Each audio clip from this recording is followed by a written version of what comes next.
Hello, y'all. I am back again for another video. In this video, I'm going to be doing more of the comparison of the wicked. And of course, in the comparison of the wicked, we'll be talking about many different situations. And I can guarantee you this between the comparison of the wicked, narcissist, and text messaging parts, another narcissistic lady friend, just those series alone, I could be doing videos on YouTube for literally the rest of my life because there's so many subject matters that will be covered under these videos. So I've created some creative playlists and I've created a playlist about the Austin Metcalf and Carmelo Anthony situation. And of course, Carmelo Anthony has been sentenced to 35 years as of now. He's the 17-year-old that claims he was defending himself and stabbed Austin Metcalf, the white boy. So Carmelo Anthony is a black boy. He was 17 years old and he stabbed Austin Metcalf in the chest. Austin Metcalf, the white boy, was fatally stabbed, passed away. However, Austin Metcalf did do the first physical action. So after reviewing this case and going over it, I have had some time to think. I've changed some of my perspectives. And actually, I'm going to be quite subjective, not objective. Objective is more so non biased, but being subjective sometimes is can be better for you because you're pulling from your experience pool. So I was in a situation where I was in a self defense situation where I could have lost my freedom as well. And so Daniel was in a situation where he experienced a Austin Metcalf, okay, at school, at high school, y'all. Okay, it was approximately 3 years ago when this happened, and Daniel was in his middle teens when it happened. And so in this instance, when I'm talking about the comparison of the wicked and I'm talking about the Carmelo Anthony and the Austin Metcalf situation, in this instance, it will be better for me to be subjective because I can do some comparisons into almost an identical situation that Daniel was in, my son Daniel, and he did not kill anyone. Okay. He was attacked. The guy at the school was quite a bit bigger than Daniel. Daniel was of smaller size, normal body size, just like Carmelo Anthony. Um, in Daniel's situation, Daniel was just standing there in the restroom. It was two big white boys. I got it recorded too, y'all. I got a recording of it. I got it recorded. And it was sad that one of the main leaders at the school didn't pick up on Daniel's mood after the assault. You could clearly tell something had happened to Daniel. However, the video came up about a week to two after the incident. So, thank you so much for the like. So, like I said, in this instance, when it comes to the Carmelo Anthony case and the Austin Metcalf case, and I'm going to be putting the videos down in the description box below, or not the videos, the playlist that I did. I have to be subjective. Subjective mean I will be biased. I have to go into my experience to explain my perspective. So, number one, Carmelo Anthony comes from a two-parent household. I talked about this in other videos, okay, where I mentioned in one of my videos, or I mentioned in life in general, that a lot of murderers that I know and a lot of people that do a lot of time in prison, they don't come from single parent households. Okay, I'm going to explain to you the downfall in a two parent household, especially the wrong one. The wrong two parent household, the household lacks spirituality. Okay, there's a lot of trying to implant good things in the kids through doing it in a worldly way.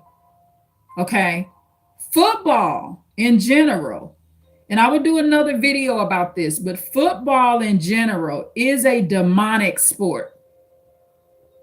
Football is not a sport that is orchestrated or something that has been approved per se by the Lord. And I will be going through other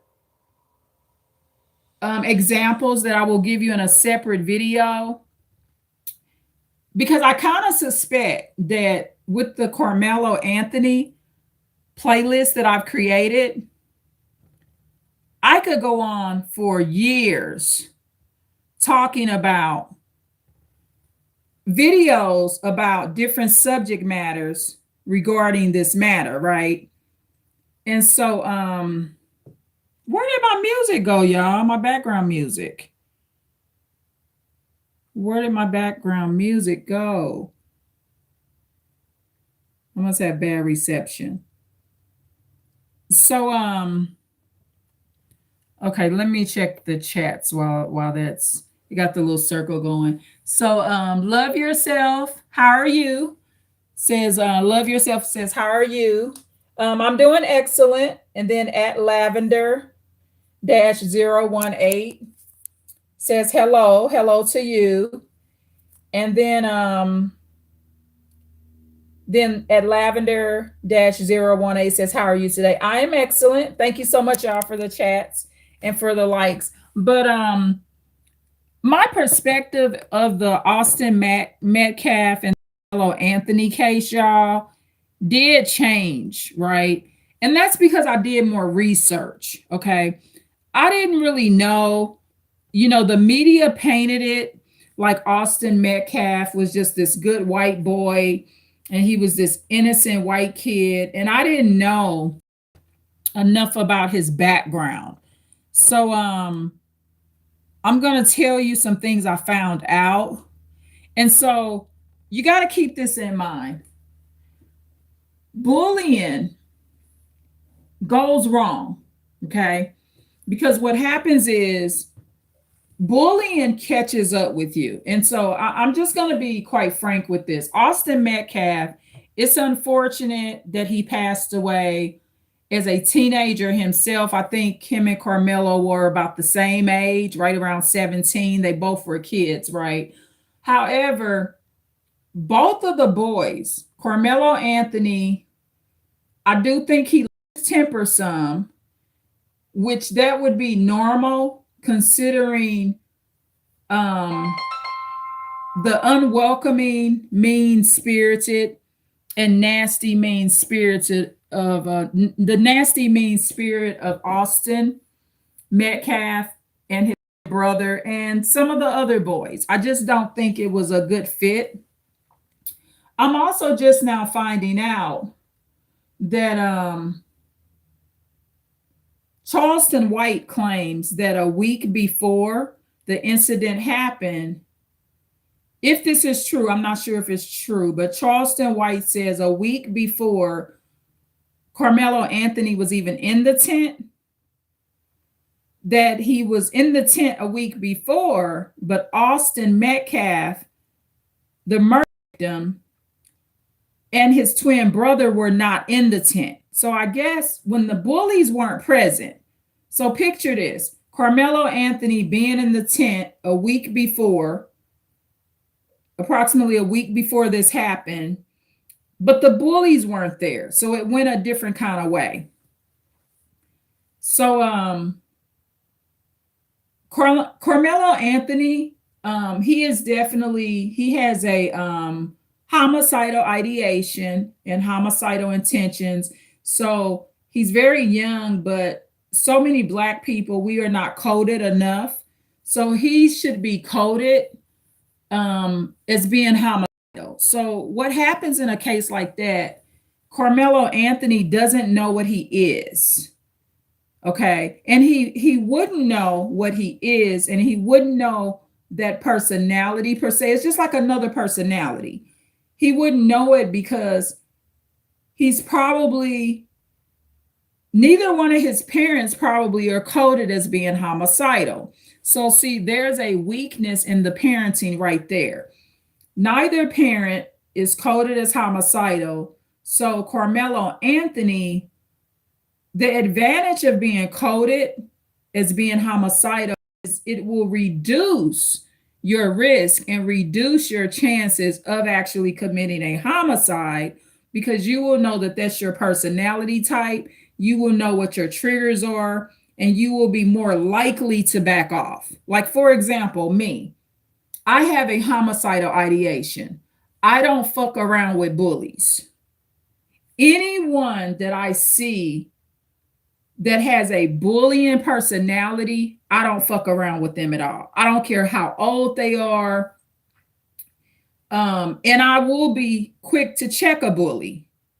Okay. Now, I've discussed my son Daniel on some of these videos, and there will be certain things that he may have in his personality that could be like a bullying type of personality. But I can promise you this: before Elijah, okay, my undiagnosed psychopathic son that's no longer around my home, and the bully, the Austin Metcalf white bully, the same type of personality.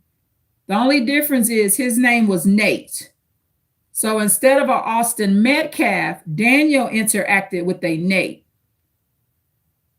Prior to these two situations, so what I'm saying is this: bullying creates bullies. Okay, especially when it's just not your nature to bully. See, some people it's just their nature, but some people, they're victims of bullying. So, for example, and I don't think Daniel ever, even though he went through the online therapy, I don't think he talked about the bullying situation enough that he went through with the Austin Metcalf type of person, which in this case was Nate. Now, like I said, I'm going to be kind of subjective on it because I got to see the video of when it happened to my son Daniel at school. And Daniel did not pull out a knife. He did not stab anybody in their chest. But the difference is, and the reason why Daniel doesn't do that, Daniel is not coming from a two-parent home. And this is where the two-parent home can work against the child because the child doesn't know enough in a certain area. They don't know enough.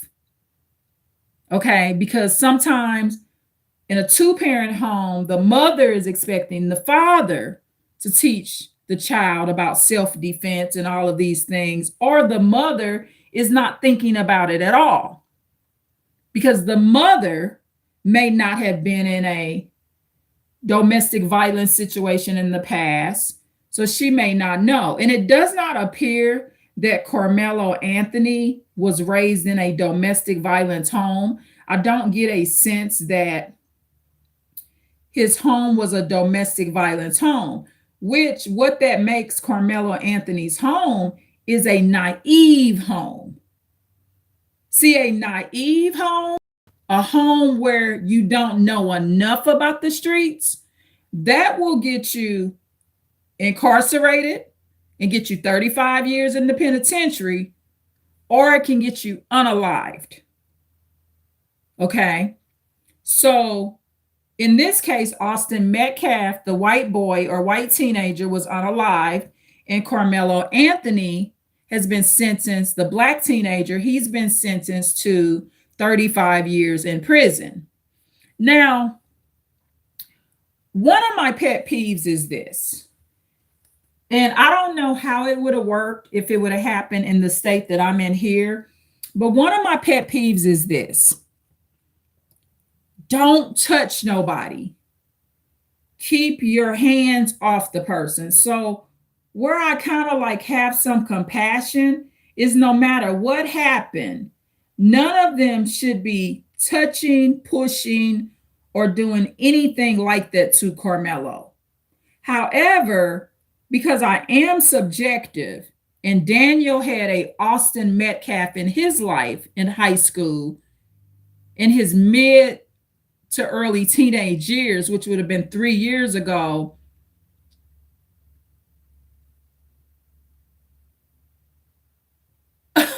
Someone left a comment. Hold on, I gotta read this, y'all. Someone says, Jess Forsey, I like your lies. Please don't turn into butter tonight. I hope I won't. I hope I won't. That was cute. I like that. Thank you for that comment. I appreciate that. Yeah, I won't. Yeah, and you know what? Just Forsey, I feel like I'm turning into a little butter. Let me tell you why. Because normally I just have this straight, this is the decision and this is how I feel. But I'm actually in shock to find out some of the things that I found out about this case. And the Carmelo Anthony and Austin Metcalf case. So I had watched Ringo TV early on when it first happened. And Ringo TV, of course, declared that he didn't feel like it was true self defense. So this is what happened. Okay, Ringo TV reminded me and a lot of people of this. There's a difference between your right to defend yourself and your right to use deadly force. Okay, so that's where Carmelo Anthony case is really kind of weird because yes, he could have defended himself. He was pushed, but he used deadly force. And my problem with it is Carmelo Anthony seemed to have a lot of built up anger in him. And one of the things I thought about is I playlist and Carmelo's Anthony's attitude about being pushed and touched and his lack of tolerance for it, right? It made me think about his siblings. And the reason I thought about that more is because I watched some recent interviews of Carmelo Anthony's parents and the dad speaking about the other children that are at home. Because I think they have at least 3 to 4 kids. I know there's at least 3, I think. 3 to 4 with the same mother and father. So if Carmelo Anthony's mindset is that if anyone pushes him, his go-to is stabbing them in their heart. And he's smart enough to know. He went for that chest and for the heart for a reason. Because Carmelo Anthony, he has an anger management problem. And a 5-year-old knows that if you stab someone in their heart, they're going to die. Okay, you can watch enough cartoons and figure that out. Some of these cartoons are pretty graphic and violent, especially new age cartoons, even some of the old ones. So you don't have to be a brain scientist to understand the severity of stabbing someone in their heart. Okay, and that's what happened to Austin Metcalf.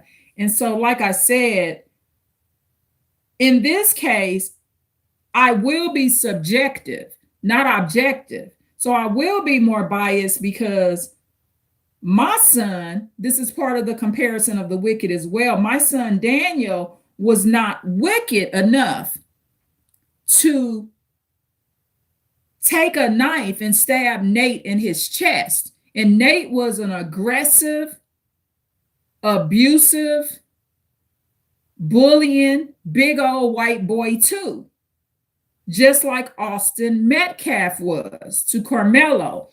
Austin Metcalf, he also had a history of bullying before.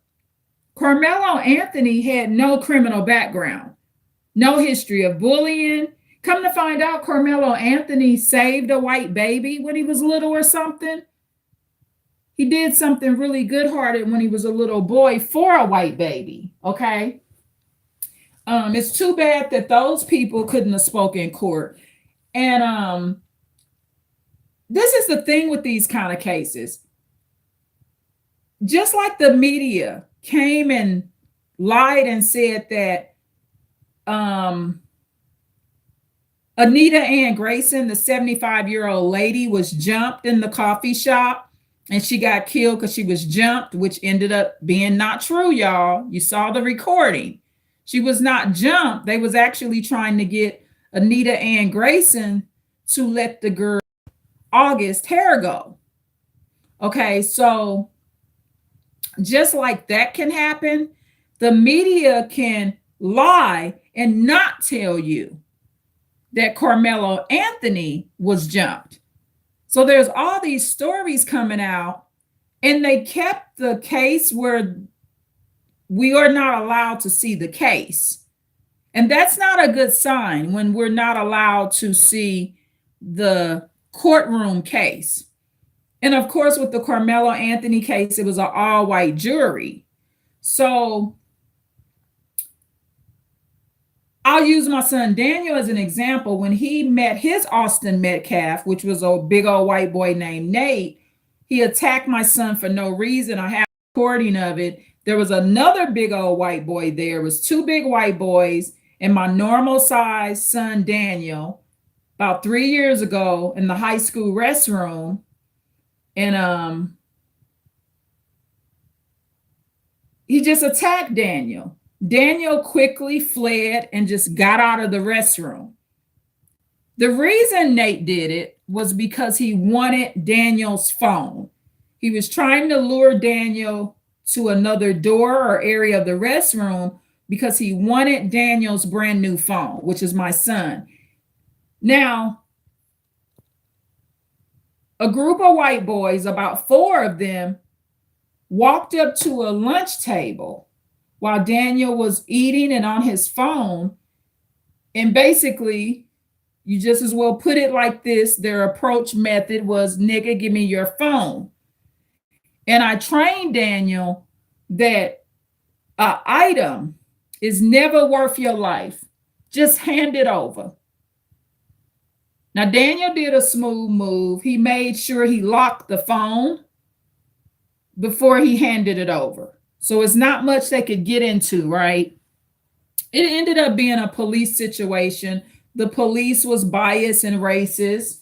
And that's not a theft, that's a robbery. So when 4 white boys come over to your table and are like, basically, nigga, give me your phone, and they're all big, burly, overweight guys, because that's what they are. They aren't well cared for. Austin Metcalf, he's overweight, most likely. You know, Carmelo Anthony, even though he's 5'8" and 130 pounds, that's slim, but that's also a normal body size that he should be, especially at his age or any age, just for his height. So you just never know how there could be some kind of envy over body size. So the thing is with self-defense situations, okay, so I'm going to be subjective here because I've been in a self-defense situation, okay, where I could have lost my freedom for many, many years, but I didn't. In a self-defense situation, You need to eventually speak. You, no matter how much or how many attorneys, no matter how many attorneys you have, it is going to be very hard for any jury, arraignment court judge, or anyone to truly feel the truth of your self-defense perspective if you do not speak. And this entire time, Carmelo Anthony remains quiet. So one of my questions is, and of course, Carmelo Anthony is told to remain quiet, but that could be the very thing that gets him the 35 years. Okay? That quietness works against you sometimes. And usually, if you really look at the cases in most true self-defense situations where it's at least minimized to a manslaughter charge, or you just get found not guilty at all for the murder because it's considered true self-defense, the person has to speak. So that's where I'm going to be subjective, because when I was in the situation, I had to speak. And one of the things that happened when I was in my self-defense situation is an attorney told me at arraignment, after this freaking attorney did not visit me the whole weekend I was in jail, the attorney, which was a white man, that didn't like that I had defended myself against a man, okay, he was telling me to basically explain why I shouldn't have did that. That was his way he was going to go into my arraignment. I said, no, I want to explain why that's the only way I could have handled it. I'm not going to explain why I shouldn't have did it, because I had to do it so I could be standing here with my very life against this pathological abuser.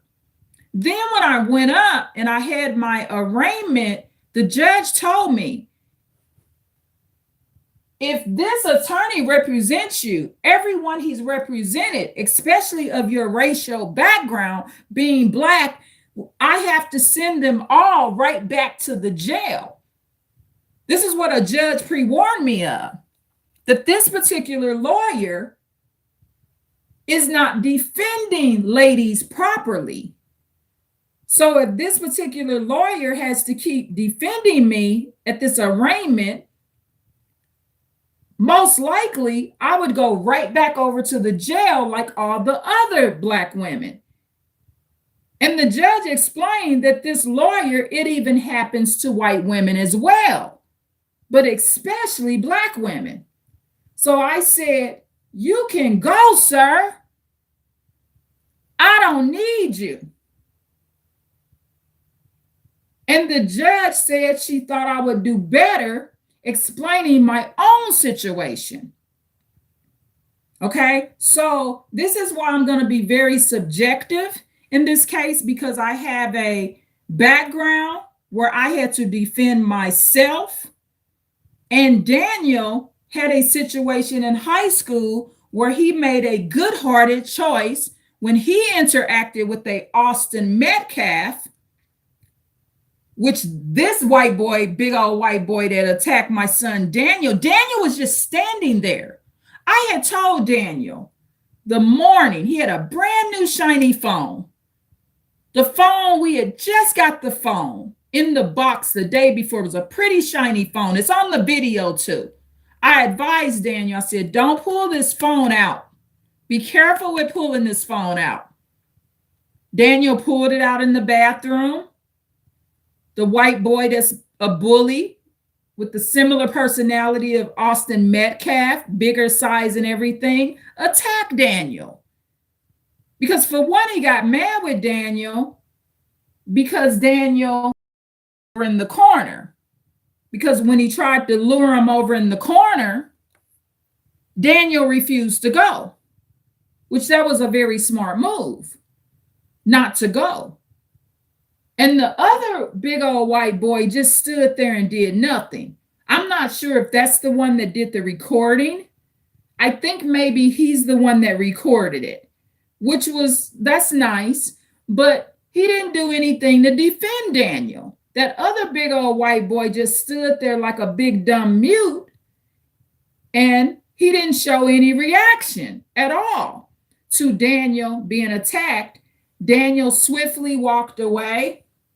Now, within a couple of days of that happening, I think it was within a short period of time, this same big old white boy was assaulted in the cafeteria, and one of the coaches had to break up the assault.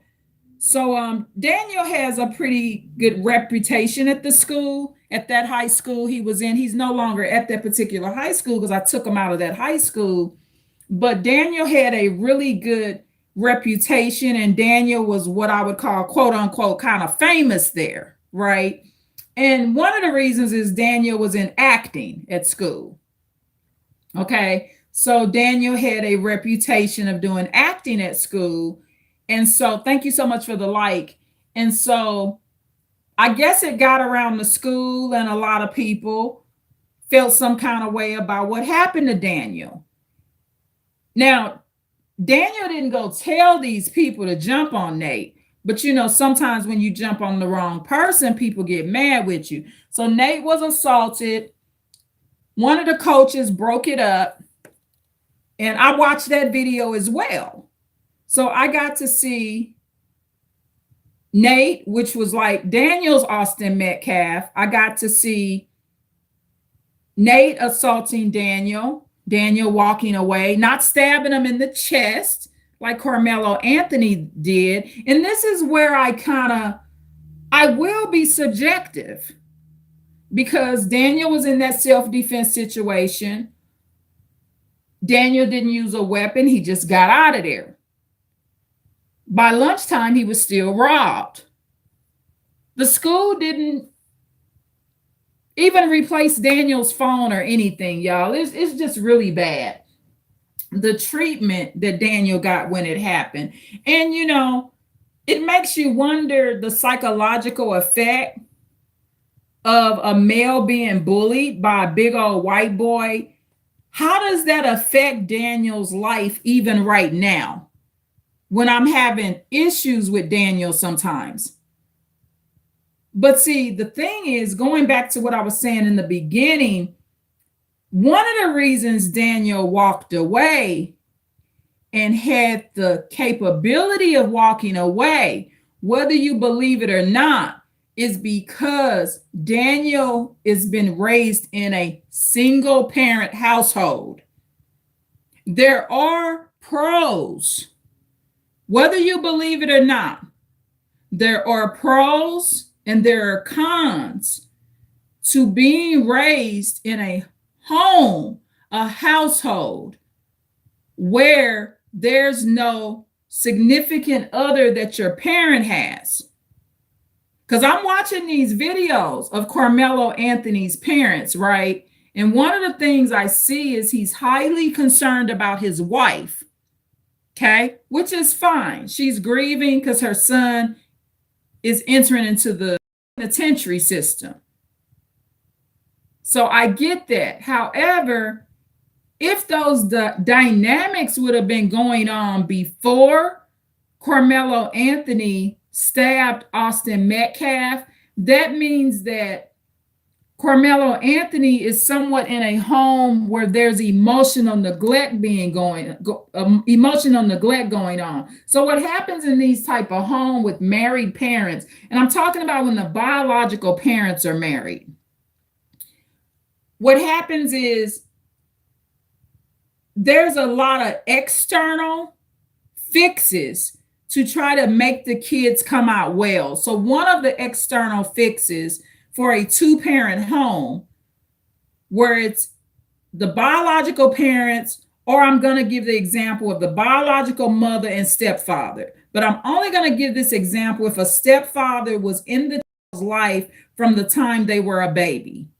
Okay, so that's going to be my second standard for the two-parent home. So in this essence, these are the two examples I'm using. Two biological parents that are in the same home raising the child, married or not, they don't need a piece of paper. If these two biological parents are in the home raising their child, or it's a biological mother and stepfather that's been there for the child since they were a baby, and this stepfather is not a child molester. So I also want to make sure that that is included in here. No child molester shit. Two parent household, married or not, preferably the biological parents. There's too much attention that they have on one another. So if you're in a two parent household and it's your biological parents or your biological mother and your stepfather that's been there for you your entire life, if their attention is mainly on one another, the child does not get enough attention, and there is not enough teaching of the child. Okay? All of my sons could have been murderers, inclusive of myself, because of homicidal ideation, right? But because there was no father in the household their entire life, it actually reduced the statistic. Now, if their father would have been in the household, I would have been cuddled up with my man. You see what I mean? And so what happens is in those marital situations, and Carmelo Anthony, his father has stated this, y'all, that he wished he would have been at the game. He wished he would have been at the stadium. Now, I have not heard Carmelo Anthony's mother say that she wished she was there. And that's a problem because she's a stay-at-home mom. And Carmelo Anthony's father, he's at work, but he's still stating that he wishes he was there for his son. But who should have been there at the stadium for sure is the stay-at-home mother, because she's a housewife. The man can't be at two places at one time. So what happens is they have the facade of this perfect family and this two-parent household with two of the biological parents, but actually, in our reality, there's heavy neglect going on.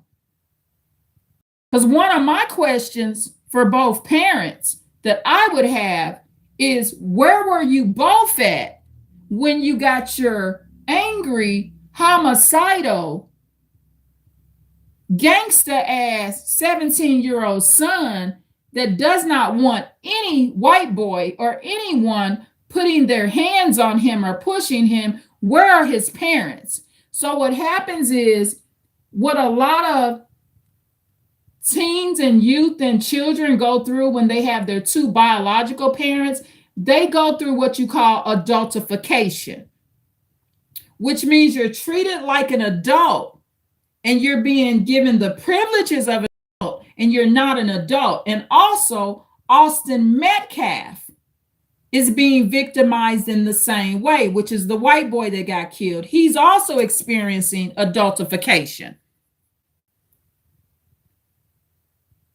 That's why it happened the way it happened, because they're behaving like adults and none of them are adults. Austin Metcalf, instead of going to get an adult, if he felt like he wanted Carmelo Anthony to leave, he took it in his own hands. And race does matter. Austin Metcalf, he's a big old white boy. And I know this for a fact. I'm telling you, when I was in my self-defense situation with my ex-husband, big old tall people think they fucking had a right to put their hands on fucking people that are shorter and smaller than them. This is a true thing. And I realized it. I'm just now realizing this over the past several years, that was one of the contributors to why some of my fights happened and why I was entangled or ensnared in domestic violence situations. Because I like to be with a tall man and I'm not tall. Also, I'm only 100 and some pounds. Even with being thick now, I've never reached 200 pounds. I'm still right now only 100 and something pounds.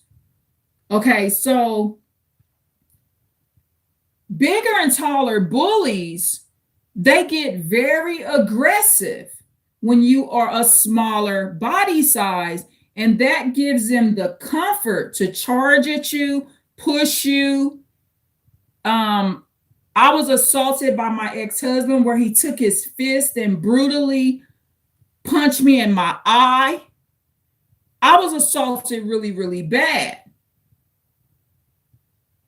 And so you can be married to a bully as well. Okay. So I have mostly subjective thoughts about this case because Daniel, for one, you should not have a knife at school. That's another thing that troubles me is Carmelo Anthony should not have the knife in the first place. He should not have a knife at school. Daniel had the exact same situation. Actually, it was worse. It was worse, but it was better because Daniel wasn't speaking. He was nonverbal. And this big bullying ass white boy attacked my son in the restroom. I got it on camera, y'all. When I seen it, I cried. It took a week, 2 weeks for me to see the video. I cried like a baby when I seen that big old bully ass white boy do that to my son. I cried. I cried for a number of reasons. I cried that a white person would do that to my baby boy.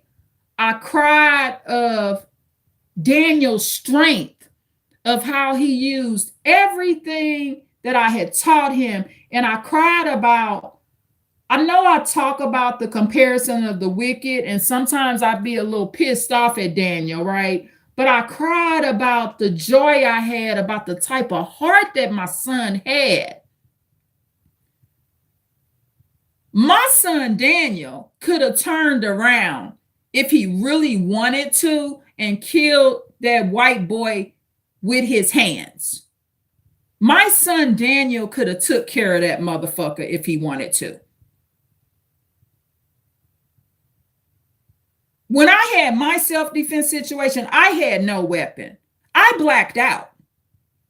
I blacked out. And see, this is the part where bullies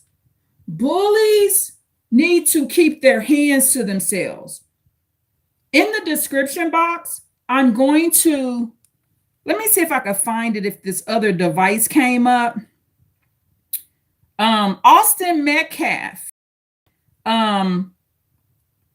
The media painted him like this really good white boy and this good kid that he's not, y'all. He's not a good boy. I hate he got murdered, but I'm going to be honest with you. With the way Austin was, Austin is a white bully. And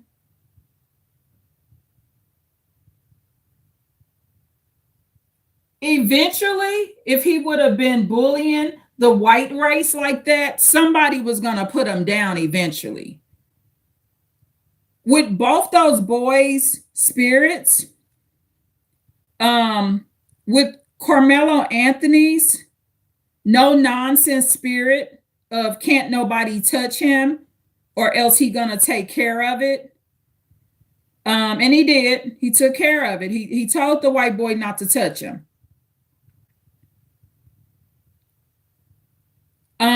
But all of that is what makes it less of a self-defense situation. It's the way Carmelo Anthony ran his mouth. Thank you so much for the like. So I created these two playlists. More about Austin Metcalf. So I'm going to play this video for you. Fair use, y'all.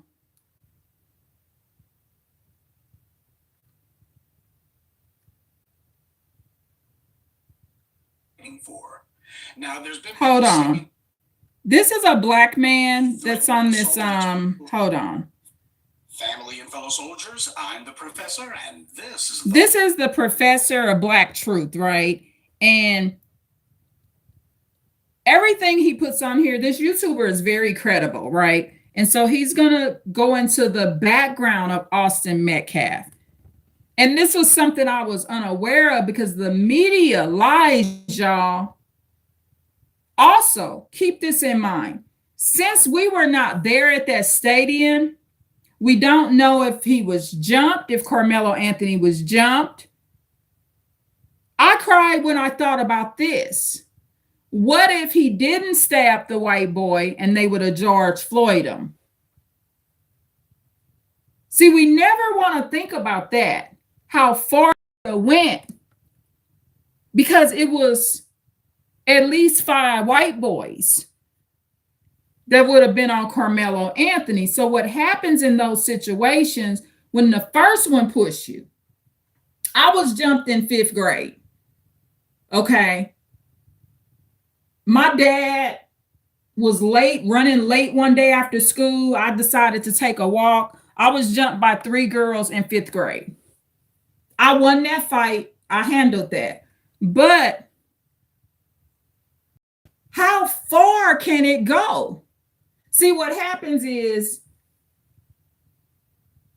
and I was jumped for a real stupid reason. We ended up, but see, I was in an era where if you win a few fights, you get friends, right? It was different than today's world. So there was some real pretty little dark skinned girls.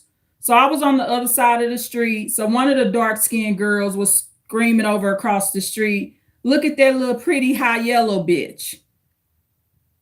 Who she thinks she is," and all of that. And I was just walking, right? And then the other two got on her bandwagon. Now, what I do know about being jumped, you have to win that fight with the first one. It's real dangerous to lose that fight with the first one or the first two because the y'all, I am so sorry. So the live disconnected. So like I was saying, that's why I was saying that I would be subjective in a lot of stuff that I'm saying because I was jumped in the 5th grade. It was after school. Myself and the other little girls, we ended up being friends. And this was in St. Louis, Missouri. But my thing is just having that experience. And they were bullies. You know, like I said, the first little girl, you know, it was that color thing. So she was like, "Look at that high yellow pretty bitch," and she thinks she better. And I was nothing like that. Right. And it's in an era where it's really a sad situation. It's interrace discrimination. And it's pretty sad when it's happening because there's no sign I can put on me to say, "Hey, by the way, my mother is very dark skinned. So I don't think I'm better than you." And some of those dark girls, they didn't come from dark complected mothers. Actually, quite the opposite. So those dark skinned girls, their mothers could have been light complected, which I think one of the girls was. I think her mother was light skinned and she was dark skinned. But in my case, my mother was dark skinned. And when I say dark skin, I mean the color of a Hershey chocolate bar or darker. Okay. Dark skin tan like the rest of us. So in the winter, my mother's gonna be a lighter chocolate, but in the summer, she gonna get black as hell. Okay, so that's how that went. But in that situation where you're outnumbered, and like I said, I was in 5th grade when this happened, and I told him, I said, "Leave me alone." You know, I had one little scratch on me. There was this news that went around. It went back to my grandmother that I was like, could have been in the hospital or injured, you know, because all they heard was that I got jumped. They didn't know that, yes, I got jumped, but I survived it, whooped a couple of asses, and the third one fled. So after I whooped the first two, I take your stuff too. When you jump me, I take your backpacks and shit too. So I was that kind of kid. So in fifth grade, because if you want your backpack, stop jumping me. I threw the girl a backpack back at her. But when I jump you, I'm kicking your ass and I'm taking your shit off you. So that's how that was. And I was a St. Louis little girl, so it was like we at a war. The little girls ultimately apologized. We ended up being friends. We would hang out, a couple of times. They weren't like my best friends, but they did have hearts. They did apologize. And from my perspective, it's a silly reason. Like, I'm not doing nothing to you. I mean, nobody can help what complexion they are. They can't help that they dark skin. I can't help that I'm light skinned.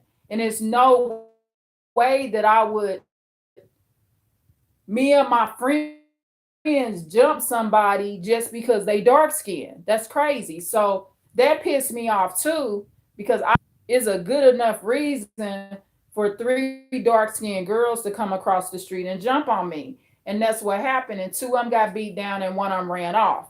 So that's how that went.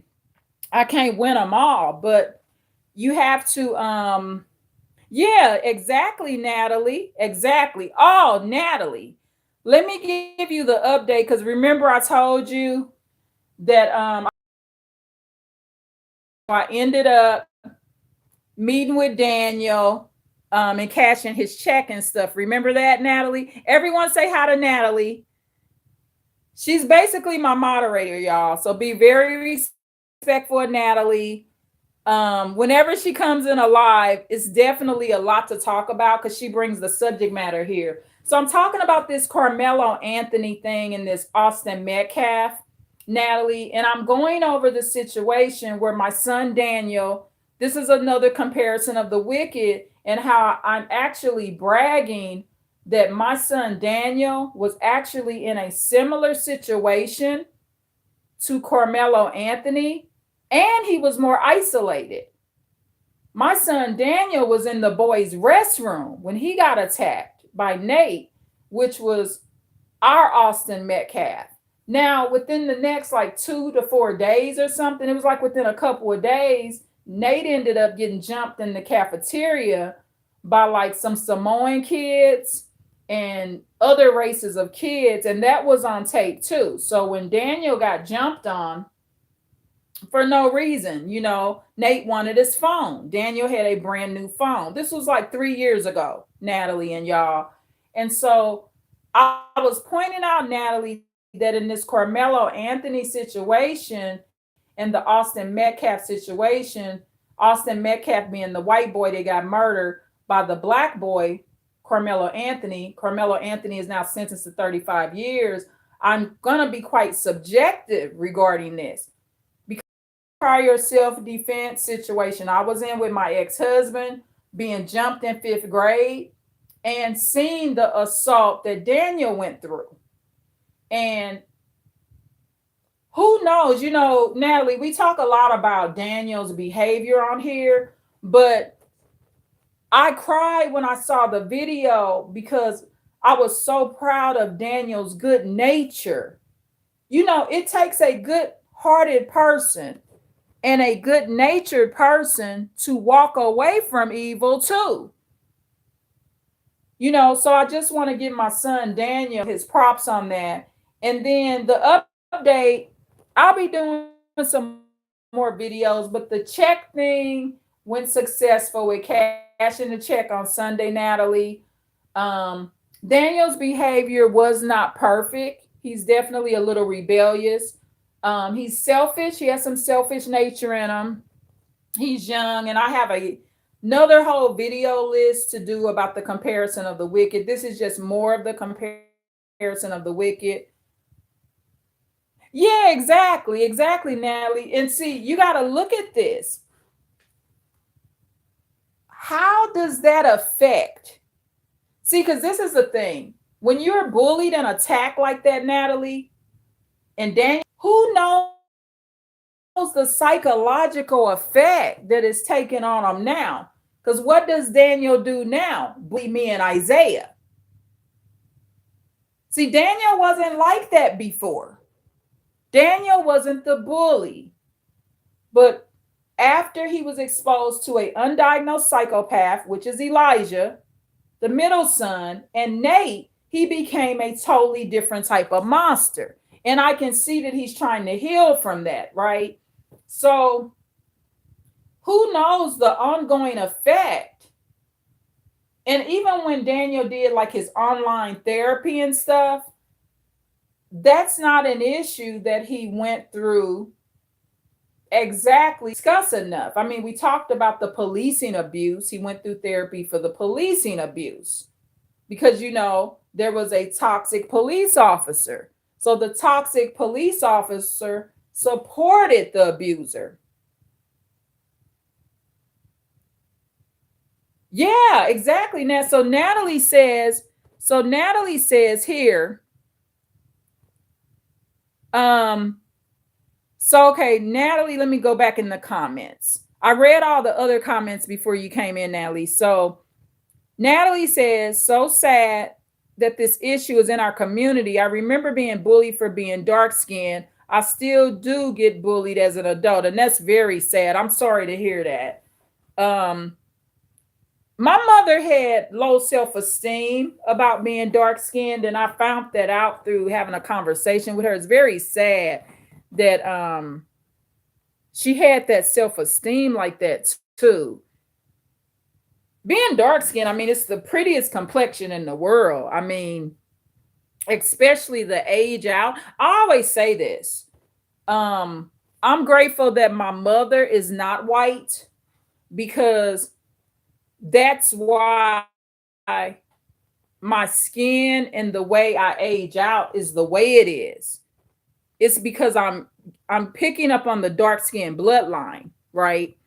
So I just ain't gonna be wrinkled up and shit like that. Just because of the dark skin bloodline. It's just not happening.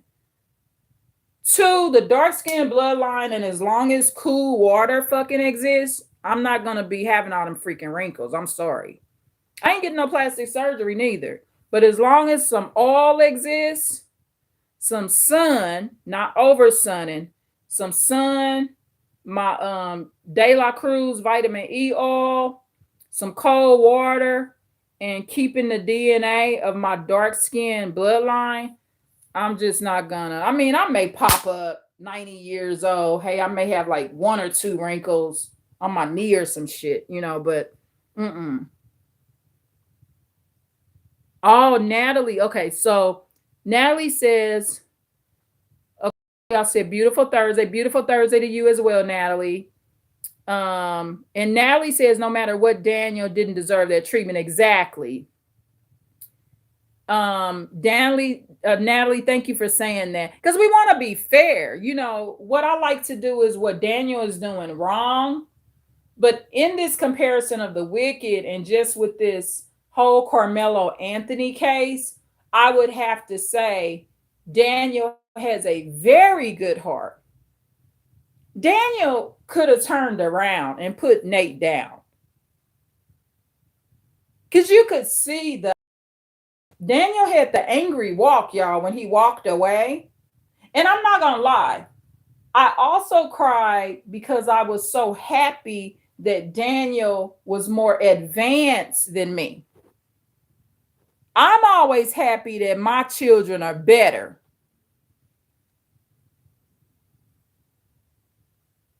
Because me, when I was Daniel's age, being raised in St. Louis, Missouri, a big old white boy or girl just attack me for no reason over a phone or whatever he want, or there was a lot of segregation in St. Louis, Missouri. It's still, like this a white person, you black, light skin or whatever, you just was black in St. Louis, Missouri. So I cried when I saw the video that ended up arising through the school. And I think who would have recorded it was the other dumbass, big ass white boy that was standing there not doing shit. But maybe that was his way of helping Daniel recording it. like I said, the white boy Nate, he ended up getting jumped at the school by some Samoans and stuff, and I saw that recording too. But I cried for one of what he did to Daniel. That hurt my soul to do my son like that, right? But as I watched the video 2 weeks in, guess what happened, Natalie and y'all? I ain't gonna lie, boy. When I continued to watch the video, I cried for Nate. It broke my soul that Nate had so much anger in him as a white boy. I'm like, what is he going through at home? What is going through his mind? So it broke my soul initially, and it hurt my soul. Not broke it, it hurt my soul to see my son being assaulted, but it made my soul happy that I had the type of son that listened, because I taught my sons well. None of my sons, even when Daniel was incarcerated, Natalie, y'all, he did not go in there for a violent crime. He was never incarcerated for violence. So I'm proud of my son, Daniel and Isaiah. Isaiah has never been in. Now, I can't even say that about myself. When I go to jail, it's for some violent shit, okay? But I don't like narcissists and sociopaths, and I don't like bullies, right? So in this case with Carmelo Anthony, he doesn't know he's homicidal. He's only 17. And Natalie, I don't know if you missed this part, but the downfall of Carmelo Anthony's life is that he's being raised in the wrong two-parent home. So what happens in these type of two-parent homes is they substitute the spirituality for external substitutes like sports. And I'll do a separate video at some point about the demonic nature of football. And there's coaches and people that really make a good living off coaching and traveling. And that's fine if you have a career in it and you're making a positive thing out of it and you making it work for the Lord and you're providing for your family and drug free. I have a cousin that's heavily involved in the football game. And I would say the Lord has utilized football for my cousin that's drug free to make a way for himself and his family. So it's very unique situations that can happen. However, my cousin being involved and making some pretty good money in that line of work, I love my cousin so much. It will not take away my perspective of football based on my experience. And I do ultimately feel like football is a very demonic sport. My cousin could come to my channel and say that my YouTube channel is demonic in nature, right? So it's fine. Everybody will have their opinions about people's work and what they do for a living and what they do with their time. So I don't care what people think. But for one, football has a lot of implementation of homosexuality. I learned this decades ago, about a decade ago, or over a decade ago. There was this interview where a gentleman said, I watched this on YouTube, and he said he got involved with football so he could be able to touch other guys and release his homosexuality. Okay, so there's a lot of homosexuality that's involved in all sports, but especially football, it goes on because there's that touching there, right? You're tackling a nigga, right? And all of them niggas, even the white boys. I'm calling all of them niggas at this point. Okay. So, you tackling another motherfucker. So all of that's there. And then when my daughter was a little girl, all my daughters, when they were little girls, there was this gentleman that we really adored. And his name was Kenny. And he was my Uncle Jerry's best friend. Okay. And he was hurt because he didn't continue to play football or was not, he didn't make it fully in the NFL, I don't think, or he had made it in the NFL maybe and got discharged. So, oh, Kenny got an injury. That's what it was. He stopped playing football in college because he got an injury, so he could no longer play. The rumor was Kenny was intimate or impotent, not intimate, impotent. This was what everyone knew, that Kenny was impotent because the injury made him where he couldn't have an erection. Ultimately, Kenny went out of town. I'll never forget, he gave my daughter this pretty Christmas gift. And it was like this teddy bear, right? It was so pretty and it had the little velvet coat. And Kenny went out of town. He had spoke some kind of weird words or strange words, like he may not come back or something. And supposedly he went out of town where he was from and committed suicide.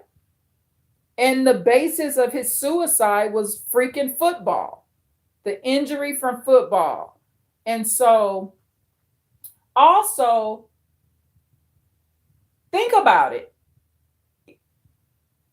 Football is not just exercise. It's a competition, and it's competitive. So anything that is competitive in nature causes what? Fights. It causes chaos. That alone is demonic. Competition amongst humans is usually demonic. Okay, unless we're going to be competing on who can read the most good scriptures in the book of Proverbs, right? And so with these married families, and I talked about this in another video before, that a lot of prisoners that are in there for the most brutal crimes, including murders, even serial killers, y'all, a lot of them come from 2-parent homes where their biological parents were raising the kids in the same home. I've noticed this statistically.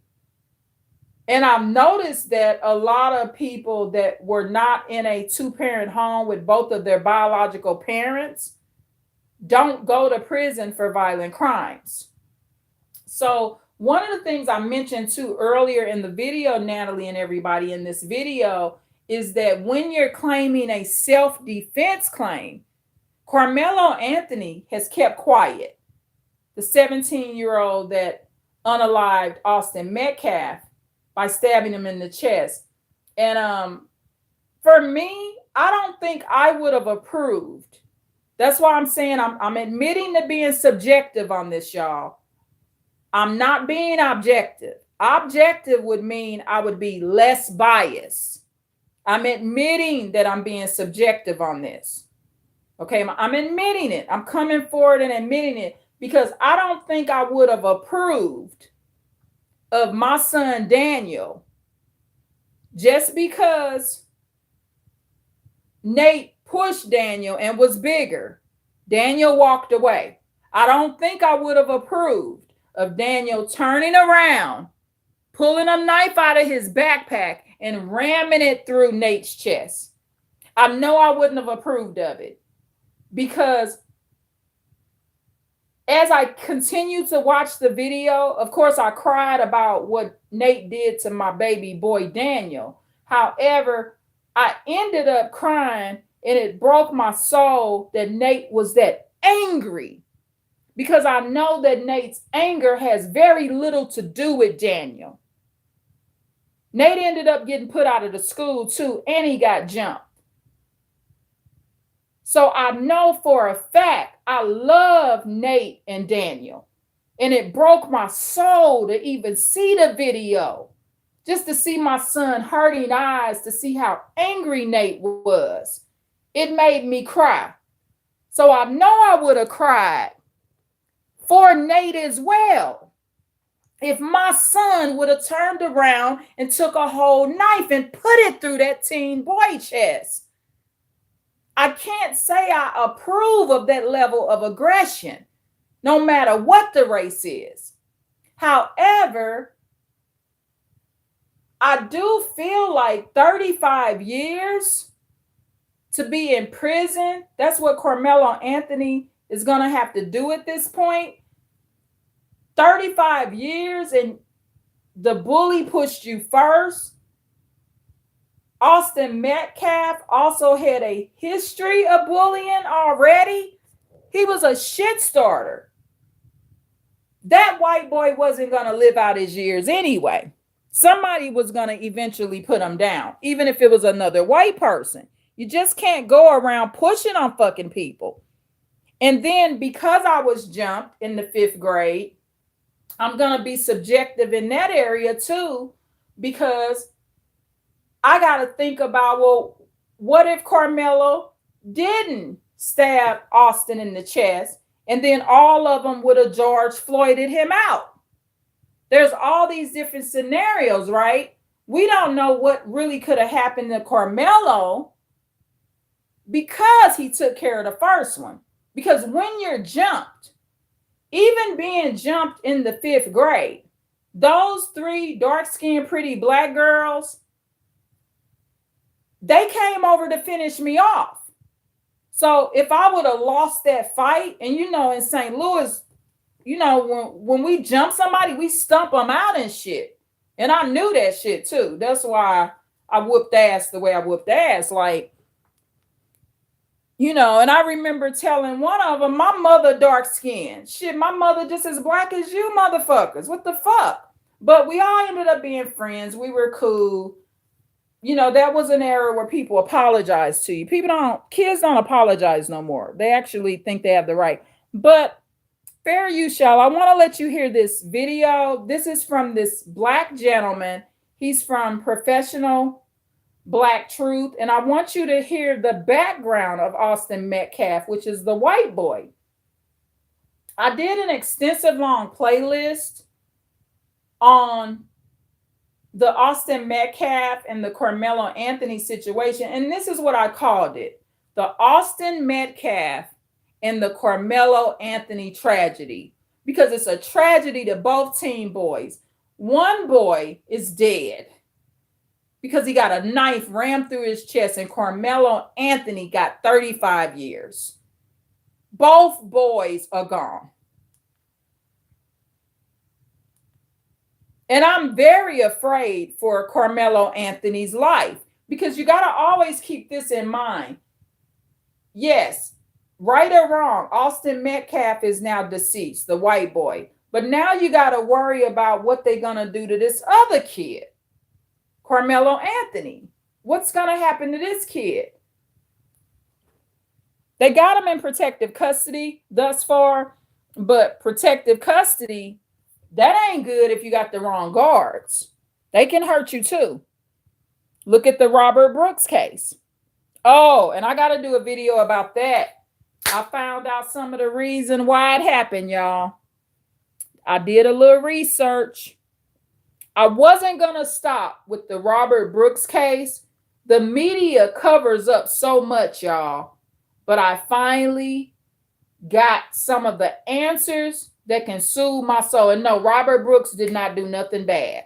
But what he did do that led to that assault was he got sick, y'all. He got sick at the prison. The first prison he was in before they transferred him to that second prison, and he was in that nursing part.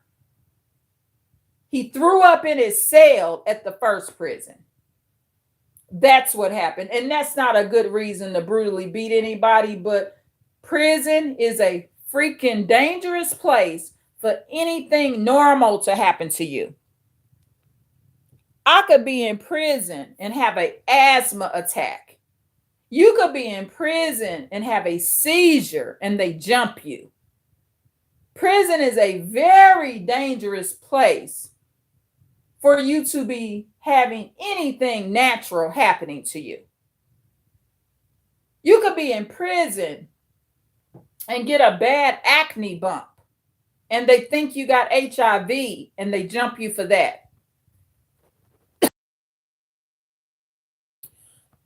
I'm sorry, y'all. I got this call. So hold on. So I'm gonna play this video. I tried to mute out the cough, but if you heard it, you know I got asthma. So y'all know what the cough is. And I ain't no cold. So listen to this video. Fair use, y'all. Fair use.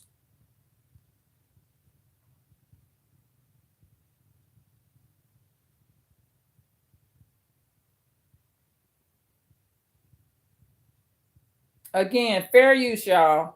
I'm the professor. Family and fellow soldiers, I'm the professor, and this is the moment of truth.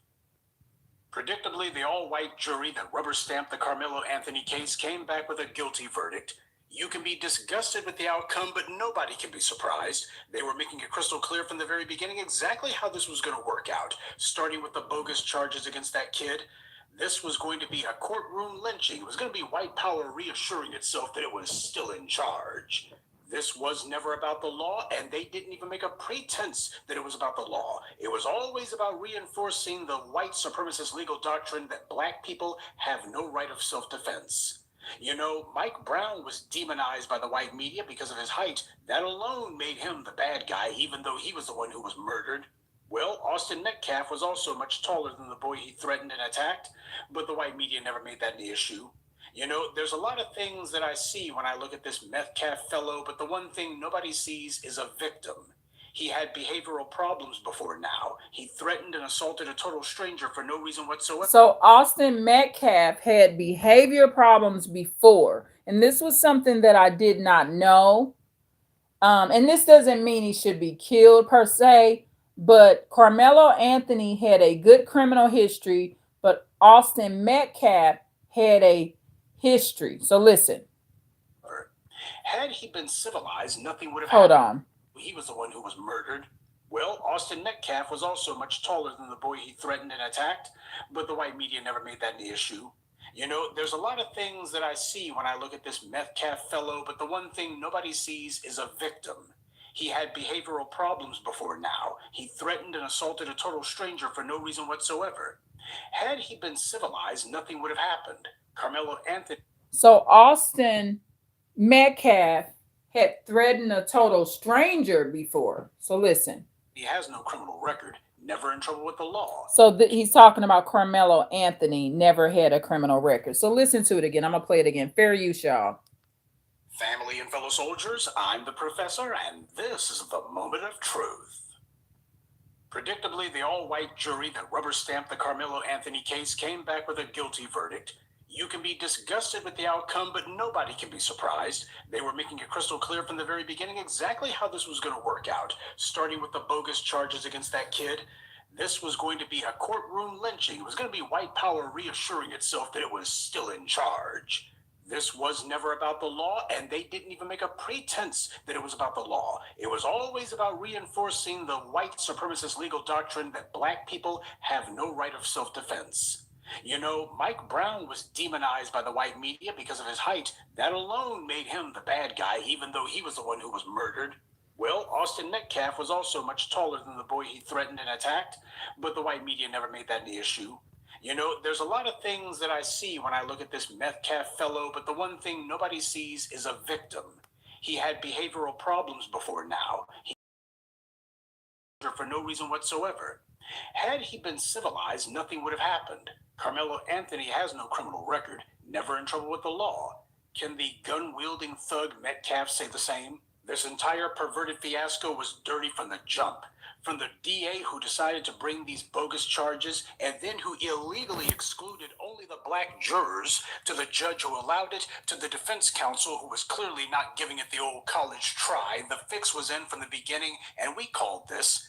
But without a legal framework that aggressively can be brought to bear when they do things like this, call it out as far as we can currently get. This these black misleaders so much. They've been in office since the beginning of time, and yet how many laws are there on the books to punish prosecutors for practices like this? The white right passed laws that enable bigots like Ron DeSantis to arbitrarily remove a DA if he thinks that they're not going after enough black people. So where's the process at anywhere in America that will punish clerks of court who constantly assemble jury pools conveniently always seem to exclude black jurors in general and black male jurors in specific. And beyond that, laws to punish prosecutors for using their peremptory challenges to consistently exclude only black jurors. We see this in both red and blue states, but we don't see any measures to punish it in any state. I would love to say that this was a miscarriage of justice, but under white supremacy, there is no justice. That's what black empowerment has been fighting for. Now, there's been people saying that the father of the thug Metcalf who attacked Carmelo Anthony was also friends with the DA or the judge on the case. Now, I don't know about that. It certainly wouldn't surprise me if it turned out to be true. But one thing is for certain. Carmelo's defense attorney, Toby Shook, had been a co-worker for the very prosecutor who he was supposed to be arguing against in court. In fact, Toby Shook and this Worski character were thick as thieves in the DA's office. 10 years ago, they both posed smiling like Cheshire cats with the so-called Home Run Hitters Award. This so-called award is from the National District Attorneys Association. These two were literally partners in crime for many years. If nothing else, one of them should have been recused from the case altogether. But this is who the Anthony family saw fit to prevent Carmelo from being sent to prison. This is who they chose to defend Carmelo. This guy only put up token objections to his friend the DA's racially purging the jury of black people. But it was only pro forma. He only did that as a CYA maneuver.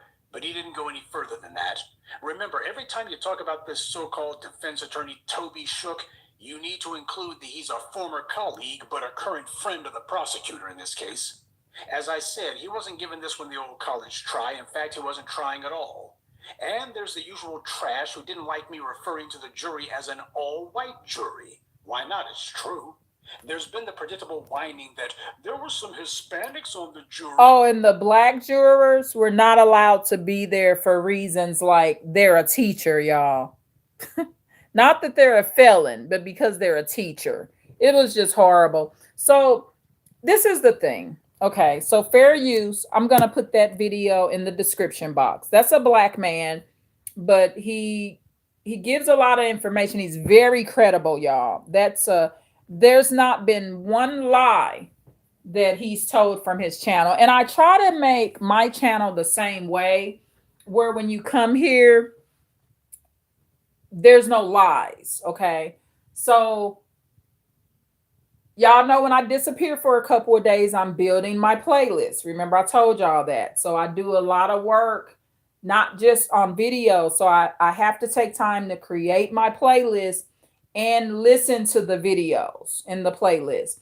Now, in this case, with the playlist that I did for Austin Metcalf and Carmelo Anthony, there's 130 videos in it. So I watched some of those, but I have to finish watching them. Normally, everything that's in my playlist, I watch it all. But this time, I haven't had time to, because 130 videos, that's a lot of videos.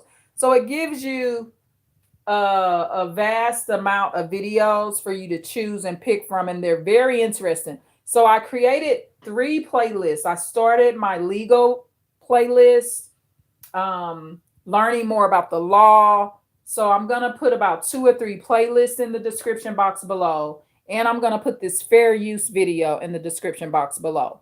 So, and let me make sure I look up the word objective and subjective to make sure I'm using the right terminology, because objective, non-biased, right? Non-biased, totally neutral. So let me make sure I'm using the right terminology, because if not, I want to correct that on this video. So objective meaning, okay, objective definition would be a fact-based interpretation that exists independent of personal bias, emotion, or individual viewpoint. So in this case, I admitted that I'm going to be subjective, which means what I'm saying is fact-based, but I am including my emotion and I'm including my individual viewpoint. So because I'm including my individual viewpoint based on Daniel's experience of having a Austin Metcalf that was a white big bully, and Daniel did not murder his Austin Metcalf, which was Nate. And Daniel and Nate are doing the best they can in their personal lives. As far as I know, Nate is still among the living. He did get removed from school. And that's another thing. There's a lot we can do. You know, you don't have to always stab someone in the chest. Okay? I mean, like I said, I am subjective because I'm putting my personal viewpoint in this. There's no way I can be objective because of Daniel's experience, my experience in the fifth grade of being jumped and being a prior domestic violence victim, and coming from being a domestic violence victim to coming out and fighting for my own life and being incarcerated for self defense. Okay. And having a homicidal ideation just as being a black person. So and I also want to state this. um I mentioned this once before, and I mentioned that I would do more detailed videos about homicidal ideation at some point, and I will get to those, but I just won't be doing it right now. That's a video I will have to prepare for. It's not something I'm trying to change. I don't want to not be homicidal. It's just a personality that you may need to use in times of crisis. So if somebody breaking this house right now, I could try to go hide and flee. I can. I could hide in this closet right here. I can go hide. But then if the predator comes in this closet and he says, bitch, come out, I'm getting ready to rape you, and every hole you got, you're going to love when I strangle you, bitch. Can't wait to get some of that nigger pussy. You know, like, what I do when he opened the closet. I hide in the closet. He come in here. He said, bitch, this your last day on earth. Enjoy the breath you got. Because you done today, bitch. You home alone. What I do? What am I do? What I'm going to do? Play patty cake with the motherfucker? Right? So, no, I'm going to do whatever I can. My first go-to would just leave my devices, leave my YouTube channel, and just flee out the house. But what do I do if the predator doesn't let me leave? Right? So having a homicidal ideation or having homicidal intentions, the tragedy of it all is that in Carmelo Anthony's case, he was not coded. No psychiatrist told him that's what he was.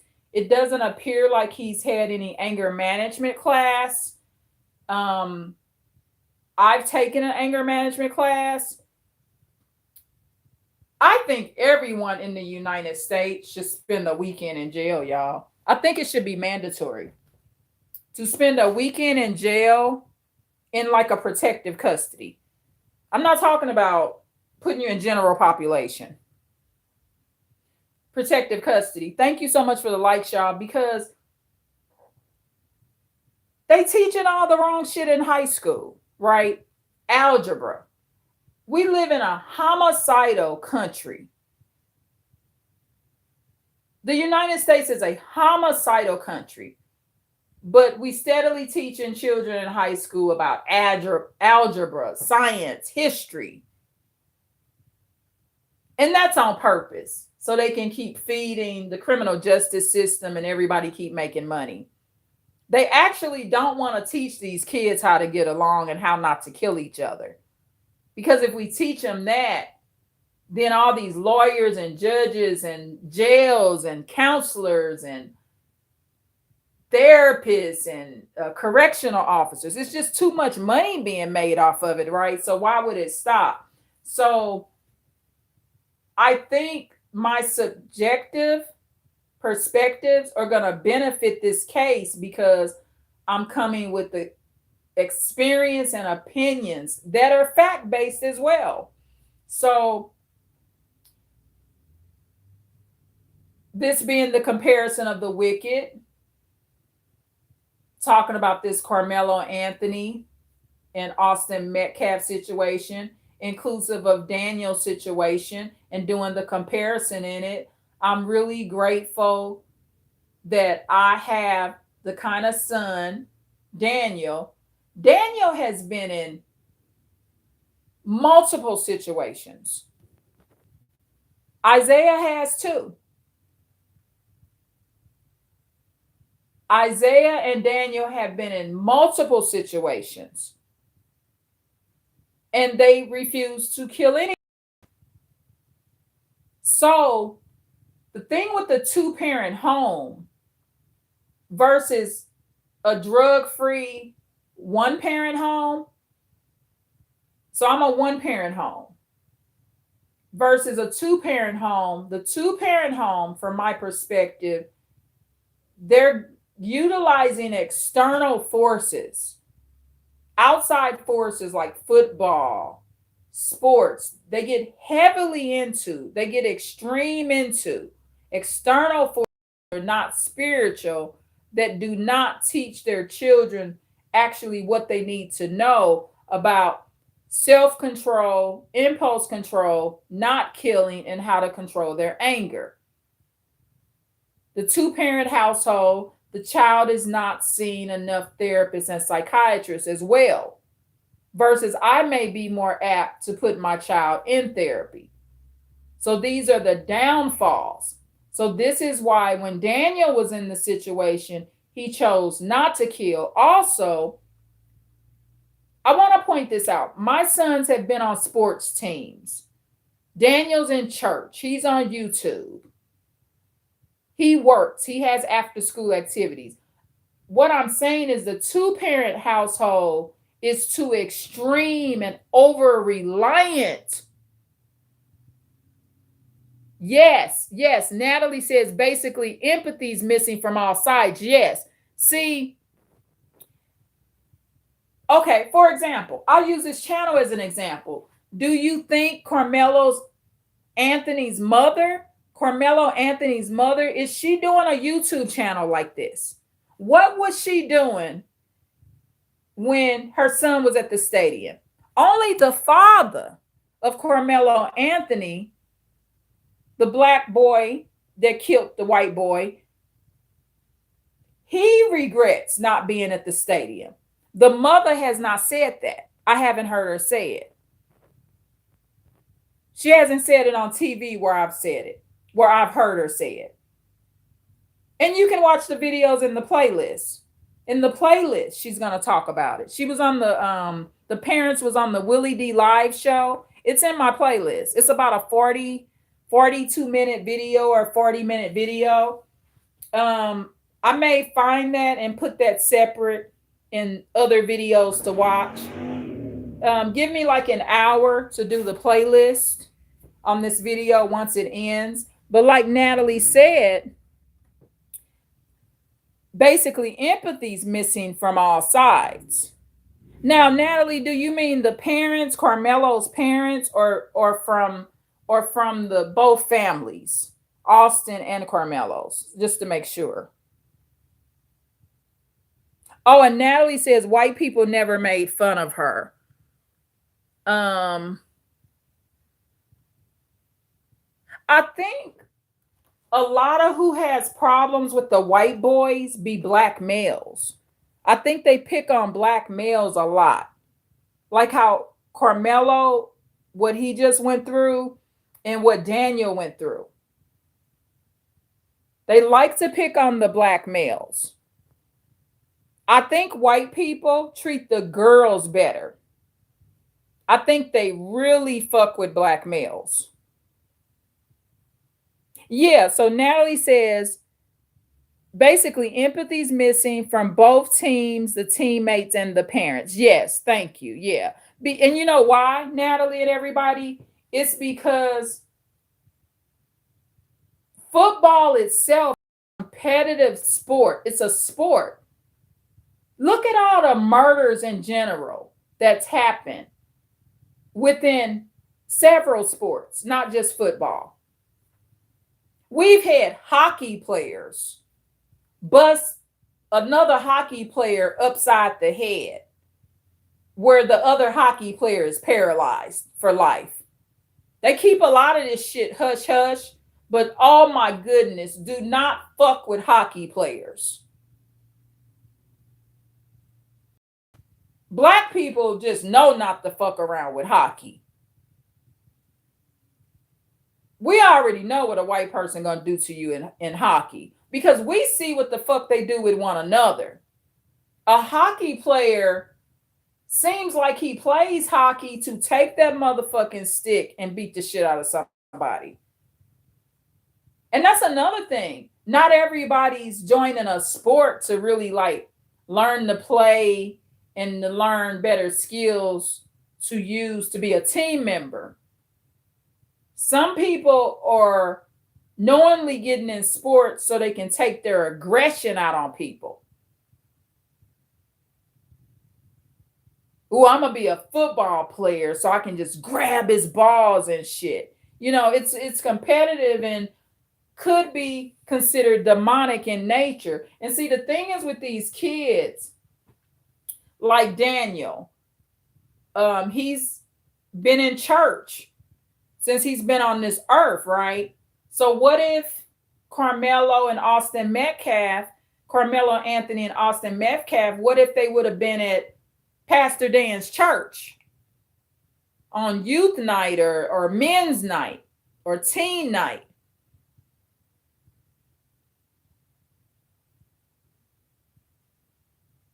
They're doing demonic stuff, which leads to a demonic result. That's the bottom line. Let me read this comment from Natalie. Natalie says, like you say, the athletic culture is confrontational. Yes, that's a better word too, Natalie. Thank you.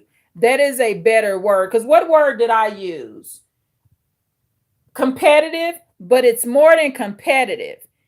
See, competitive can be gentle, you know, like if we're competing on what scripture and proverbs we're going to read, right? But confrontational. And that's what Carmelo and Austin had, a confrontation. They had a confrontation that ended up in violence. Okay? That's what it basically boiled down to. Hold on one second, y'all. So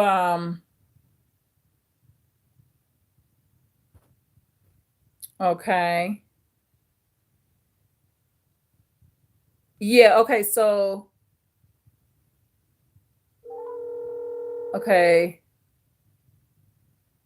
Hold on, I'm reading the rest of his comments. So, like you say, the athletic culture is confrontational and competitive, backed by a lot of money, and everyone wants that almighty dollar and power that comes with it all. Demonic indeed, yes. And see, we don't look at enough of Sorry, the person you are trying to reach has a voicemail box that has not been set up yet. Please try your call.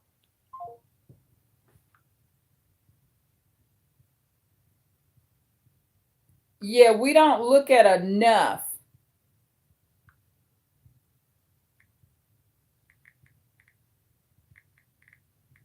Hold on, I'm sending this text.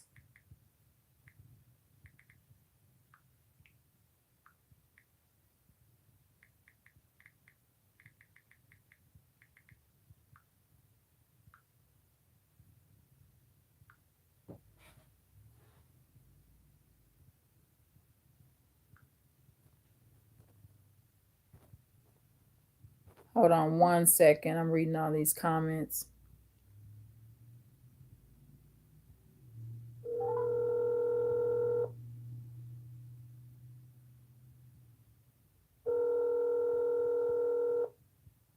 Sorry, the person you are trying to reach has a voicemail box that has not.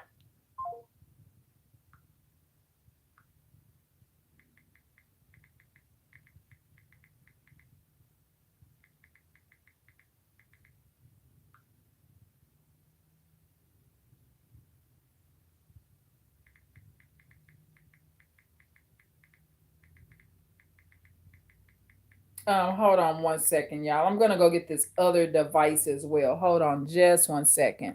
Yeah, so Yeah, and so that's the root of it. So just like with the Kanika Jenkins case, she was at the party. Her mother allowed her to go to the party unsupervised. It was no real adult supervision. So, in America, in the United States, they don't want to live like the Amish, where we all on horses and wagons and, reading a couple of scriptures and not having all the phones. So Natalie says, thank you so much for these comments, Natalie. These are really educational. So Natalie says they are literally invoking demonic energy before each game, hyping themselves up and looking to win to prove they are better. It's a whole ritual. Yes, it is a ritual. Yes, it's a ritual, and you got to remember a lot of the parents will be Masons and Eastern Stars. That's how the kids are acting. They was willing to that basically Austin Metcalf and Carmelo Anthony, they're acting like they're in a ritual. That's a good point because it was like, ain't nobody gonna back off. We gonna go to our death with this. Even when Carmelo Anthony warned Austin Metcalf, you better not touch me. Austin Metcalf, because he's a bully in nature, I'll let you hear the video. He's willing to go to his death. He pushed him anyway. That's ritual like. They just as well both be in the satanic occult. But that's what the football game, that's the spirit of football. It's a tackling, competitive, confrontational, wicked game. And I know children personally that have been involved in football a lot of years, and some of them ended up quite aggressive. There will be a totally different attitude between a basketball player and a football player. I'm more of a basketball fan. I've never liked the football thing. And then what I learned about it, having Uncle Jerry's best friend be hurt so bad, and his name was Kenny, be hurt so bad from football that he ended up impotent, very sad, depressed, lost his wife, ultimately went out of town somewhere in the South, I think, or wherever he went to visit his family, and supposedly committed suicide and never returned on the West Coast. And basically, Kenny spoke of suicidal ideations before he went out of town. And this was decades and decades ago. And I think right there, that made me not like football much. It made me not like football. And the injuries, I would never allow my boys on football teams because, for one, they had this paperwork you had to sign waiving your rights to sue if your child dies or gets seriously injured. And it says it right on the paper. If your child dies in this sport, it's not our fault. Isaiah, he wanted to play football. I said, no, I'm not signing that, man. And Isaiah, he just went ahead and got on the high school basketball team. And the basketball paperwork didn't say if your child dies, we're not accountable. The basketball paperwork didn't even mention death. Isaiah was in soccer, basketball. Daniel was on the basketball team. Elijah, he did wrestling, I think, and basketball. Isaiah was the most active in sports, Isaiah and Daniel, because Elijah, he liked music. Elijah was the piano player. Now Daniel's playing the piano. I gotta play some of his piano stuff. Daniel's getting pretty good at the piano, y'all. He's playing it at church. I don't think there was an after school event today.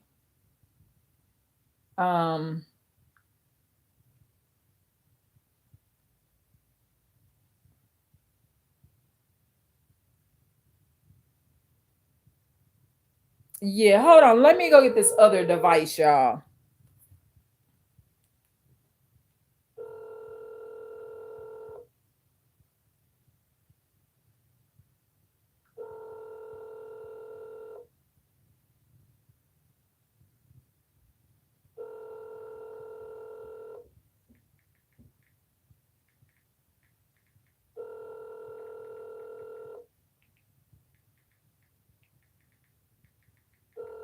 Sorry, the person you are trying to reach has a voicemail box that has not been set up yet.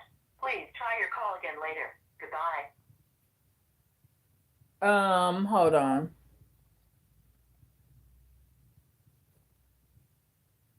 Yeah, it says Natalie says sorry to Kenny. He didn't see that he could have turned his situation around to educate men, young boys, rest in peace. Yeah, and I think he did a little bit, but he was in a deep depression. So that was in my younger years.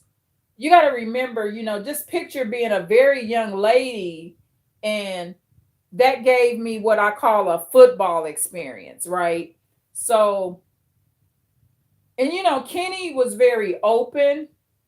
He was Uncle Jerry's best friend. He was very open, and being friends with Uncle Jerry and being around people that knew Uncle Jerry. Both of them were alcoholics. Now, Uncle Jerry ultimately had a stroke and ended up, partially paralyzed due to the stroke. So both of them were functional alcoholics, but neither one of them had ever harmed me. Uncle Jerry and Kenny, they didn't harm me, and I had known Uncle Jerry since I was a baby. He's deceased now as well. So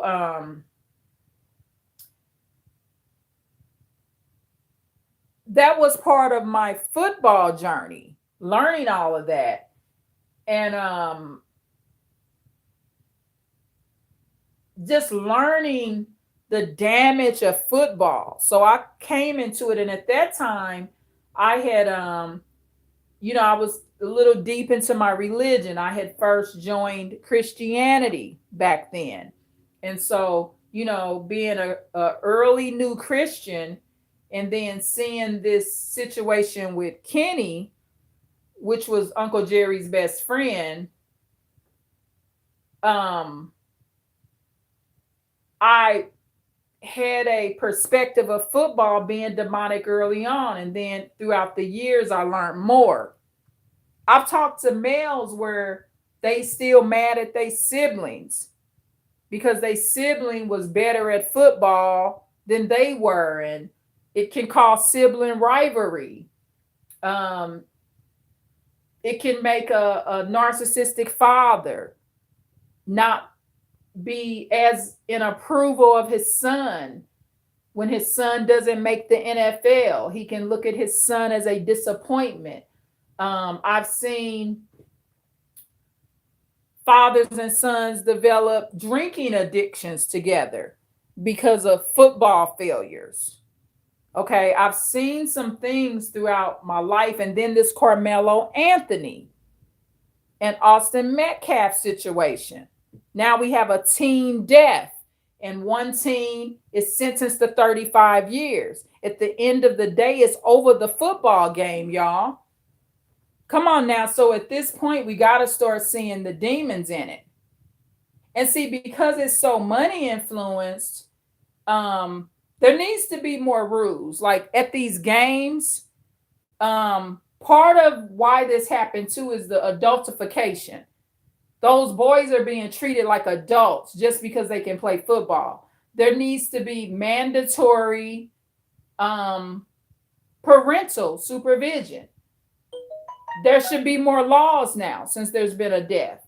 There should be a law to honor both of your parents, or some kind of adult or mentor has to come with every child. They most likely will not do that, but that should be a federal law now. There should be a federal law. Now somebody then got killed involving football. There's been a murder.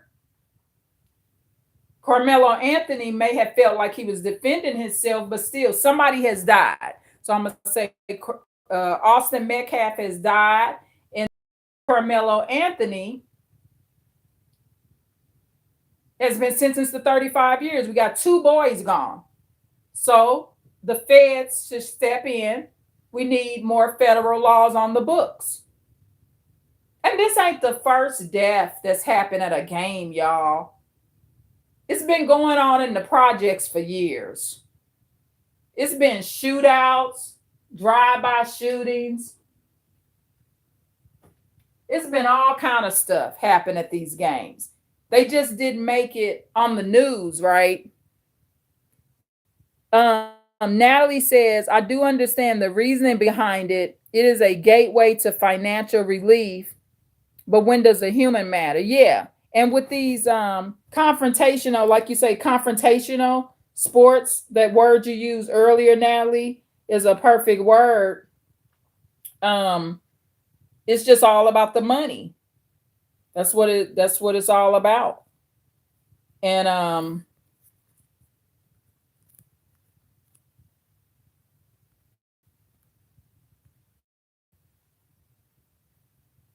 hold on, let me make sure I got all these comments. Um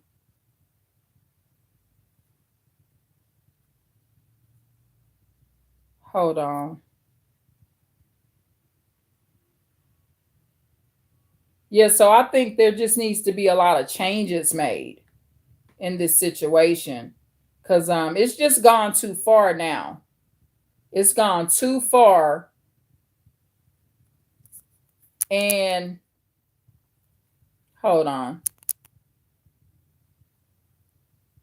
Hold on one second, y'all. I'm just glancing over these comments.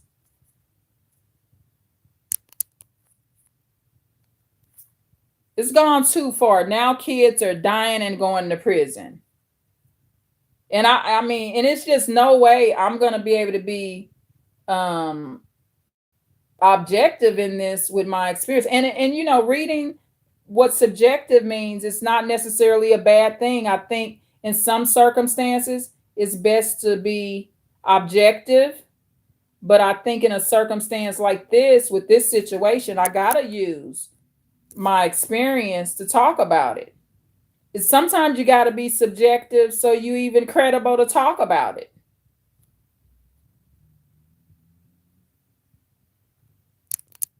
Because sometimes people be like, what you know about it? Have you ever been in a self-defense situation?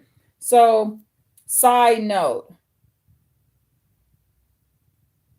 Oh, Natalie, you ordered the herbs called sour soap bitters, and it's not bad. From the video I did of the African herb, you ordered that, or is this something different you ordered? Because I was just doing from the video. What? So how much was it, Natalie? So that's what they call it, sour soap?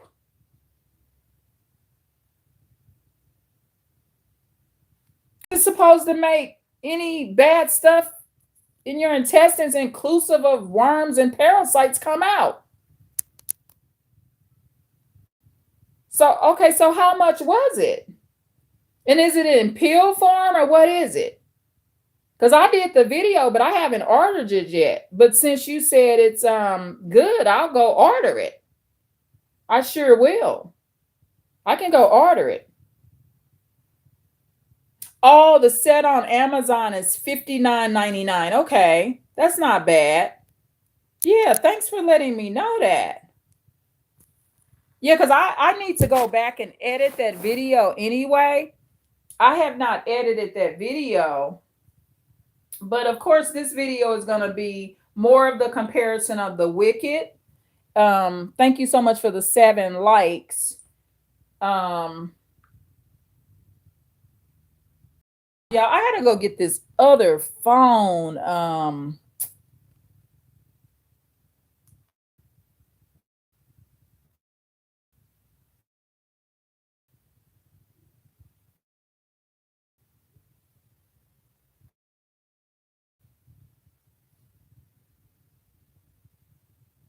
Yeah, I be trying to keep up with these kids after school.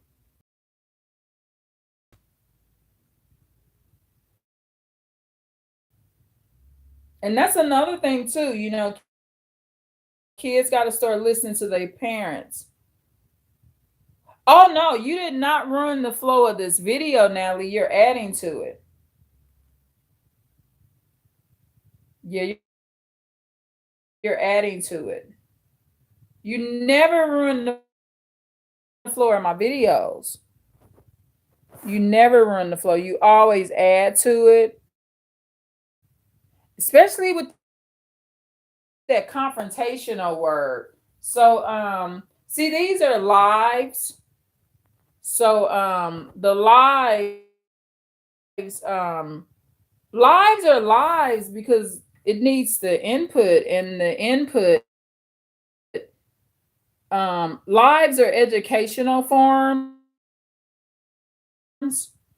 And so, also the more people that participate in the live. Okay, so if you go to my lives and there's no one participating, right, my views will be very low for my channel. um you might consider my views low in general because it's a small channel, right? I'm realistic with my views. I'm not gonna views on this video. That is a unrealistic expectation. Small channel. And yeah, it does. The more that's added into the live, especially our live, YouTube will allow more people to view it too. So that helps the views, because the thing is, you want, if 40 more people can see it, that helps them learn too. But I just want to say I'm very proud of Daniel for not stabbing Nate in his chest when that situation happened. um Sometimes you just got to let the Lord take care of it. And sometimes being armed and having these knives. Another thing that really hurt Carmelo Anthony, from my perspective, is him reaching into that bag to get his knife out. I think that part really made that look a lot different because, it's like you got to go get your knife. Like, if he would have already had it like on him, so say he had it on his body and then when he got pushed, used it. But I just feel like I do know this. In a case where Carmelo Anthony, I guess, is outnumbered, stabbing Austin in his chest does stop the other guys from jumping on Carmelo, because for one, they become focused on Austin because now it's a medical crisis. But um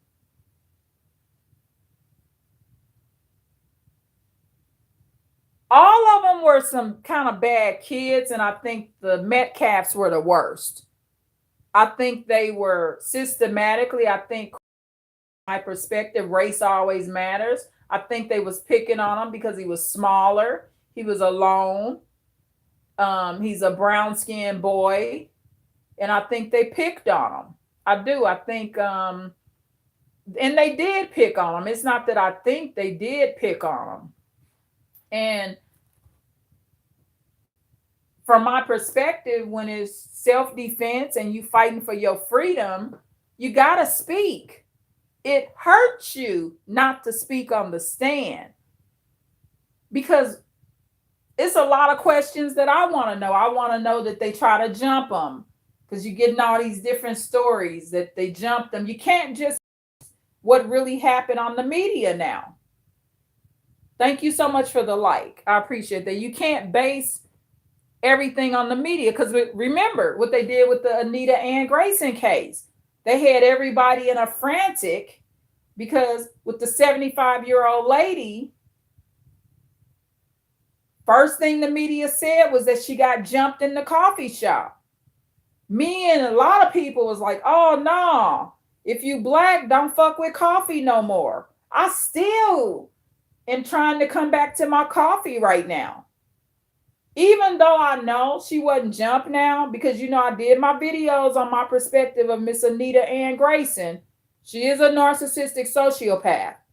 She's just like Austin, just an older version. Austin Metcalf is just white. They eventually get it, y'all. But see, the thing is, this is the Gen X generation. So Austin Metcalf, these bullies now, they ain't making it to 75. Miss Anita Ann Grayson made it to 75. And she abused her stepdaughter and her sister, her stepdaughter's sister. I knew she was an abuser when I seen that walk. Narcissistic, sociopathic women, they got that walk, y'all. I know the walk. I know the walk. It's that shit starting walk. And white boys got it too. They do that little skippy thing. They had a little sloop feet in the skip. Every culture had that fucking start shit walk. It's like part of their DNA. It's called body language, right? So bullying people, starting shit, and not going to get the proper support. Natalie, thank you for saying that this video is intentional and has a subject. Thank you so much, because this is part of the comparison of the wicked. This is another part to comparison of the wicked. And bullying, being evil and wicked, starting stuff, picking on people just because of their race or size. This is the black guy at the stadium and at the school, because Charleston White says that Carmelo Anthony was in that same tent a week ago, but he wasn't in there with them bullies. See, Carmelo Anthony, his feelings was hurt too. And he's 17, no parental supervision, because that's what goes on a lot. Painted fantasy, the two-parent home, but nobody's at the fucking stadium with them. I see it all the time with the kids' events and stuff. It goes on quite a bit. It goes on quite a bit. A lot of the married parents won't be there. And there'll be housewives. Now, I'm not saying all housewives are like that, but it's just too much. You're in a two-parent home. There needs to be more people watching the child, but that's not what always happens. The child is part of adultification. I'm proud of Carmelo Anthony's father for saying that he wishes he was at the game. He probably was at work. Oh, no, you're fine, Natalie. You're fine. You're just perfect. Natalie, she's so empathetic. Natalie says, I'm sorry, I'm listening. I'm not responding. Yeah, and Natalie, you participate a lot here, but whenever you don't feel like typing and communicating, just listen.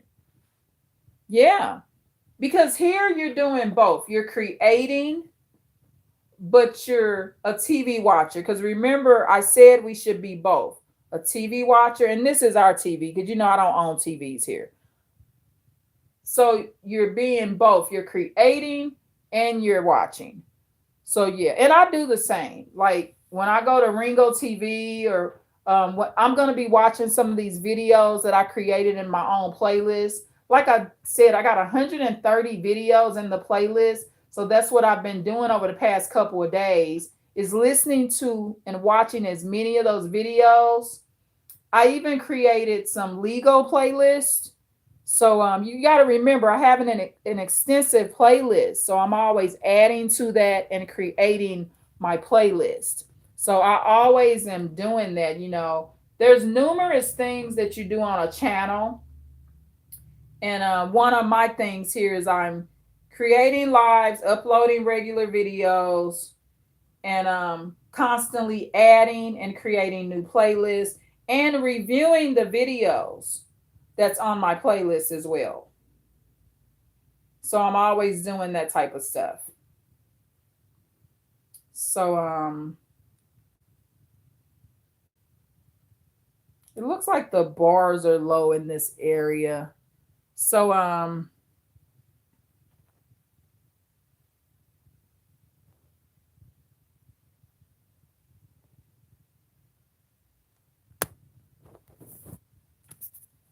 so yeah, so you're doing just fine, Allie. So I guess this is like a what do you call it? Peak upload time where a lot of people are going to be doing lives and stuff. It's kind of like peak hours. So I just can't stand it when I be on here and I can't get my music and stuff to playing, y'all. I get highly annoyed about that. I'm like, I want my music here when I want my music, y'all. I guess I'm gonna have to start using my little sharp device where I use my like thunder sounds and stuff. Y'all remember that? I use that sometimes too. So yeah, but it's really unfortunate. I wish it hadn't have happened. But in America, the United States is a pretty satanic country. And people are always going to be doing the wrong activity to lead them to the demonic result. That's what it boils down to. In football, especially in Carmelo Anthony and Austin Metcalf case, football was the wrong activity for them. And what it did, it just created a death date because I don't believe it was just their time to go. Remember, I believe in many death dates, and we're all faced with them daily, weekly, and hourly. And so that was just a death date, and it was preventable. I wish that Carmelo Anthony had just left when they told him to leave. You know, Carmelo Anthony was very stubborn. As black people in all races, we need to learn when somebody don't want to be bothered with us and ask us to lead them alone. And this is a hard one. You got to learn this too. You got to learn when somebody asks you to leave and they don't want to be bothered with you, you got to learn not to be pulled back in later. I got a cousin that started up with me, and we had a very troubled, family relationship. And he told me, he texted me, he didn't want to talk to me no more. So with those kind of people, later, so say 2 years from now, I probably shouldn't talk to that particular family member. You got to learn when they say they don't want to talk to you. That's a strong statement to make. My cousin texted that to me. I'm glad he don't want to talk to me. He's very toxic. But since that time, he's been making like a million Facebook posts. And that's fine. That's where he wants to be creative for himself. Sometimes it's not meant for him to be talking to you because the Lord wants them to be creating something. So they shouldn't be talking to you. But if somebody tells you they don't want to talk to you, and I didn't do nothing wrong with them, I was picking up on my cousin's highly narcissistic energy, and I was pointing out the stuff I was noticing, and he didn't like it. And I was utilizing what HD Tutor would call the ICE method, which means you give it some time. If someone wants to come visit, say, no, you can't come right now. You got to wait and see how they act. My cousin told me, he said, many people have called him a narcissist. And he also told me when people call him that, and I ended up kind of indicating to it as well, but he thinks it's because he can't be a narcissist because he's a giver. That doesn't make you not a narcissist because you're a giver. It's your lack of boundaries and respect and the lack of emotional empathy you have. One of the things my cousin did, it started through Messenger. when my device was glitching out, and he sent me this horrible video. It was very troubling. And when your device is full with space, it just goes haywire because it had pretty much reached its space limit. In my device, it did a lag thing. And I didn't push it, but I didn't know how to remove it. My cousin has sent me a message. How could you think something like that is funny or something? And I hadn't even seen the video because it wouldn't let me open it. So one of the things he did and would do was constant assassination of my character. And then when I actually was able to open that video later and see how disgusting it is, my cousin's right, it ain't funny. But I never said it was funny. Watch people like that too. I would have said, cuz, have you watched that video for sure? Have you seen the video? Like, you gotta know that I don't think some shit like that is funny. But I'm glad he's not talking to me. He's a very miserable, depressed spirit. And so the point of bringing that up is not to assassinate my cousin's character, but it's also to, if the person comes back around again, remember, they said they don't want to talk to you. That's a strong statement. Leave that person alone. They not about shit anyway. If somebody is calling, my cousin said many people have called him a narcissist. And he told me, he said, usually with those people, he just stops talking to them. But these are many people from all walks of life. We don't even know each other. I don't even know the other people that have called him that. But because of his narcissism, he has no ability to look inside himself and consider what he's doing. Like, for example, when he accused me in Messenger of putting that laughy face on that video, he never apologized and said, my bad, I'm sorry. So yeah, he just offers no apology. That's part of narcissism too. They're entitled and they think they have a right to do this cruel stuff to you, right? And so yeah, that's pretty much just how that can play out. But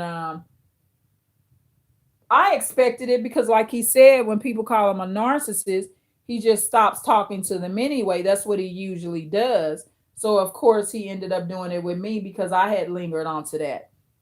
But these other many people, they weren't his cousin. So it must mean something now since your cousin's saying it. He had a lot of indicators of definite narcissism. And because of those indicators, you know how I feel, y'all. I don't care. If a narcissist or anyone I even could suspect is a narcissist text me and say they don't want to talk to me, thank the Lord. And I have not spoken to that man. I don't call that man. I don't care who cousin he is. He could be my cousin. He say he don't want to talk. It's a blessing in disguise. And he can continue to blame. This is why he feels all these people that don't even know each other call him a narcissist. He said, because the devil telling him to do it. I said, nah, dog, ain't no devil telling me to call you that. I'm basing it on your pattern, your lack of respect, your overall character that you're showing me. And watch this too. One of the main indicators, like with my cousin, this particular cousin, his father didn't care too much for him. He would have been what you call kind of like the black sheep of the family, where the father wasn't so fond of this cousin. But sometimes they father or they mother that dislike them, it's something about them they don't like. Maybe the father sees the narcissism. Or the father is abusive and an abuser not going to get along with a child that's blame shifting everything on the devil. And all of these people are using logic It's something that we're all noticing. It has nothing to do with the devil. But I would rather interact with people that's more sound minded, that's not blaming everything that happened to them on the devil. The devil ain't making him act like a narcissist. It's totally his choices. And the devil is not affecting all these different people from different walks of life, saying that that's what he is. So, my point of bringing that example up is because they didn't want Carmelo Anthony in the tent.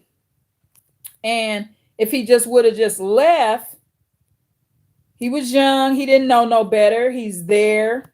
He's in this two-parent home without parental vision. I don't know if they were on their way to the stadium. Maybe they was, getting ready to come to the event. I don't know.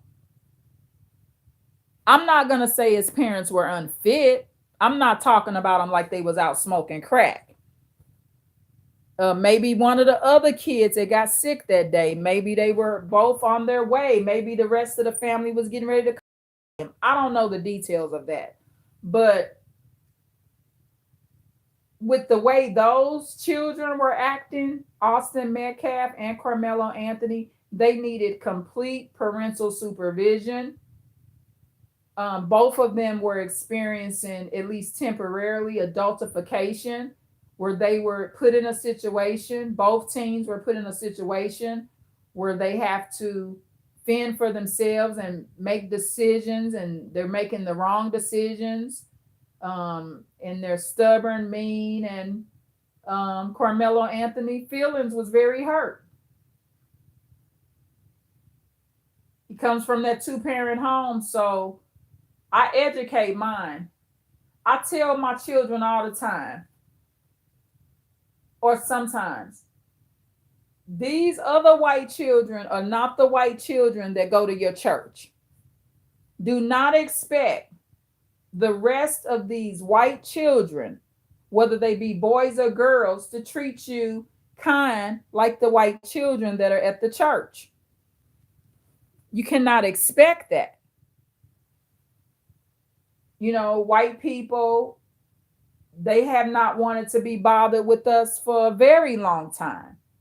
So why do you want to be bothered with people that are telling you they don't want to be around you and they don't want to talk to you? That's the way the Lord is blessing you. When the person says they don't want to talk to you, like even with my own cousin, if he calls me 2 years from now, I can make a stoic choice not to talk to him. Not a biblical choice, not a spiritual choice, a stoic choice. In stoic lessons, there's more logic, boundaries, and choices that are more sound minded. Zen choices, Zen Buddhism, more practical, logical stuff, not just blaming everything on Jesus and the devil. My cousin will continue to do that, and I don't miss that. I don't miss that about my cousin. Everything Jesus fought, everything the devil fought, everything Satan fought. We're all just being ran like AI. We just basically AI to my cousin, y'all, because it's nothing we doing that we doing on our own. We're just artificial intelligence. When I did this video today, it had nothing to do with Irene. It was either the devil or the Lord had me do it. Just ridiculous. And we're talking about sober people, right? So that's part of the narcissistic blame shifting. It truly is. So,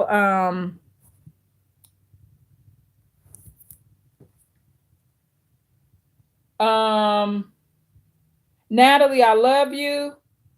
And everyone, tune in for more. I love everyone. Thank you so much for being here today, Natalie, and moderating and adding to the subject matter and adding to this content. And so I am going to work on finding Daniel. I got to find my baby boy and see what he got going on today, y'all. Let me see if I could find me some good old music. Do y'all have any questions before the live ends? Any questions before the live ends?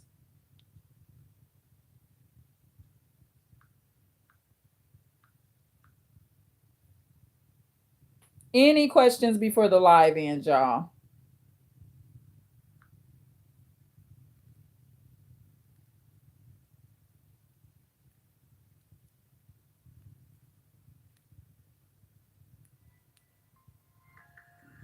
Any questions before the live ends?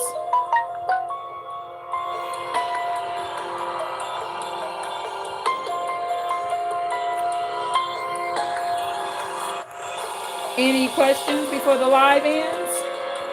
This was interesting. More of the comparison of the wicked. Being proud of Daniel for not being wicked and unaliving his Austin Metcalf, which of course that was Nate.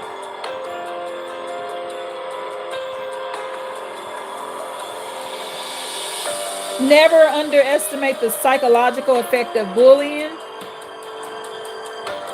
Like Natalie says, she experienced it as well too. There is a profound, I believe we can conquer it, but bullying has a lot involved. Y'all, I got a lot of video ideas, y'all. I got so many video ideas. I did a lot of building my playlist, and I did a lot of video ideas. As long as YouTube allows, I'll be uploading videos forever. Because video ideas just never stop coming.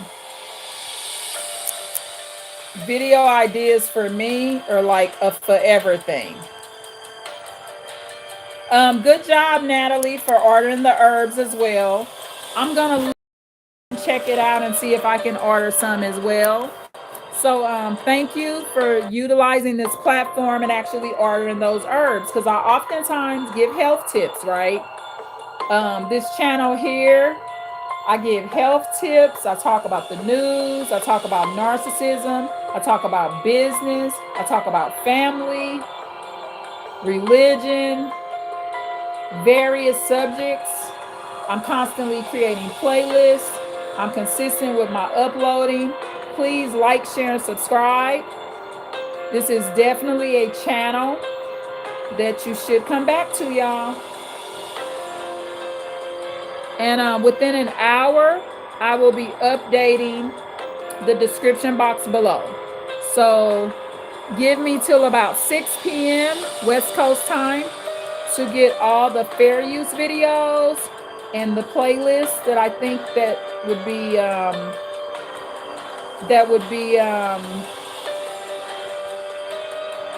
best to watch, that would involve this subject matter in the video. I'll put all of those in the description box. It is 4:35 p.m. Thursday, June 11th, 2026, y'all. I love y'all so much. Thank you, Natalie. Thank you, everyone. Tune in for more right here with Advanced Insight. Bye.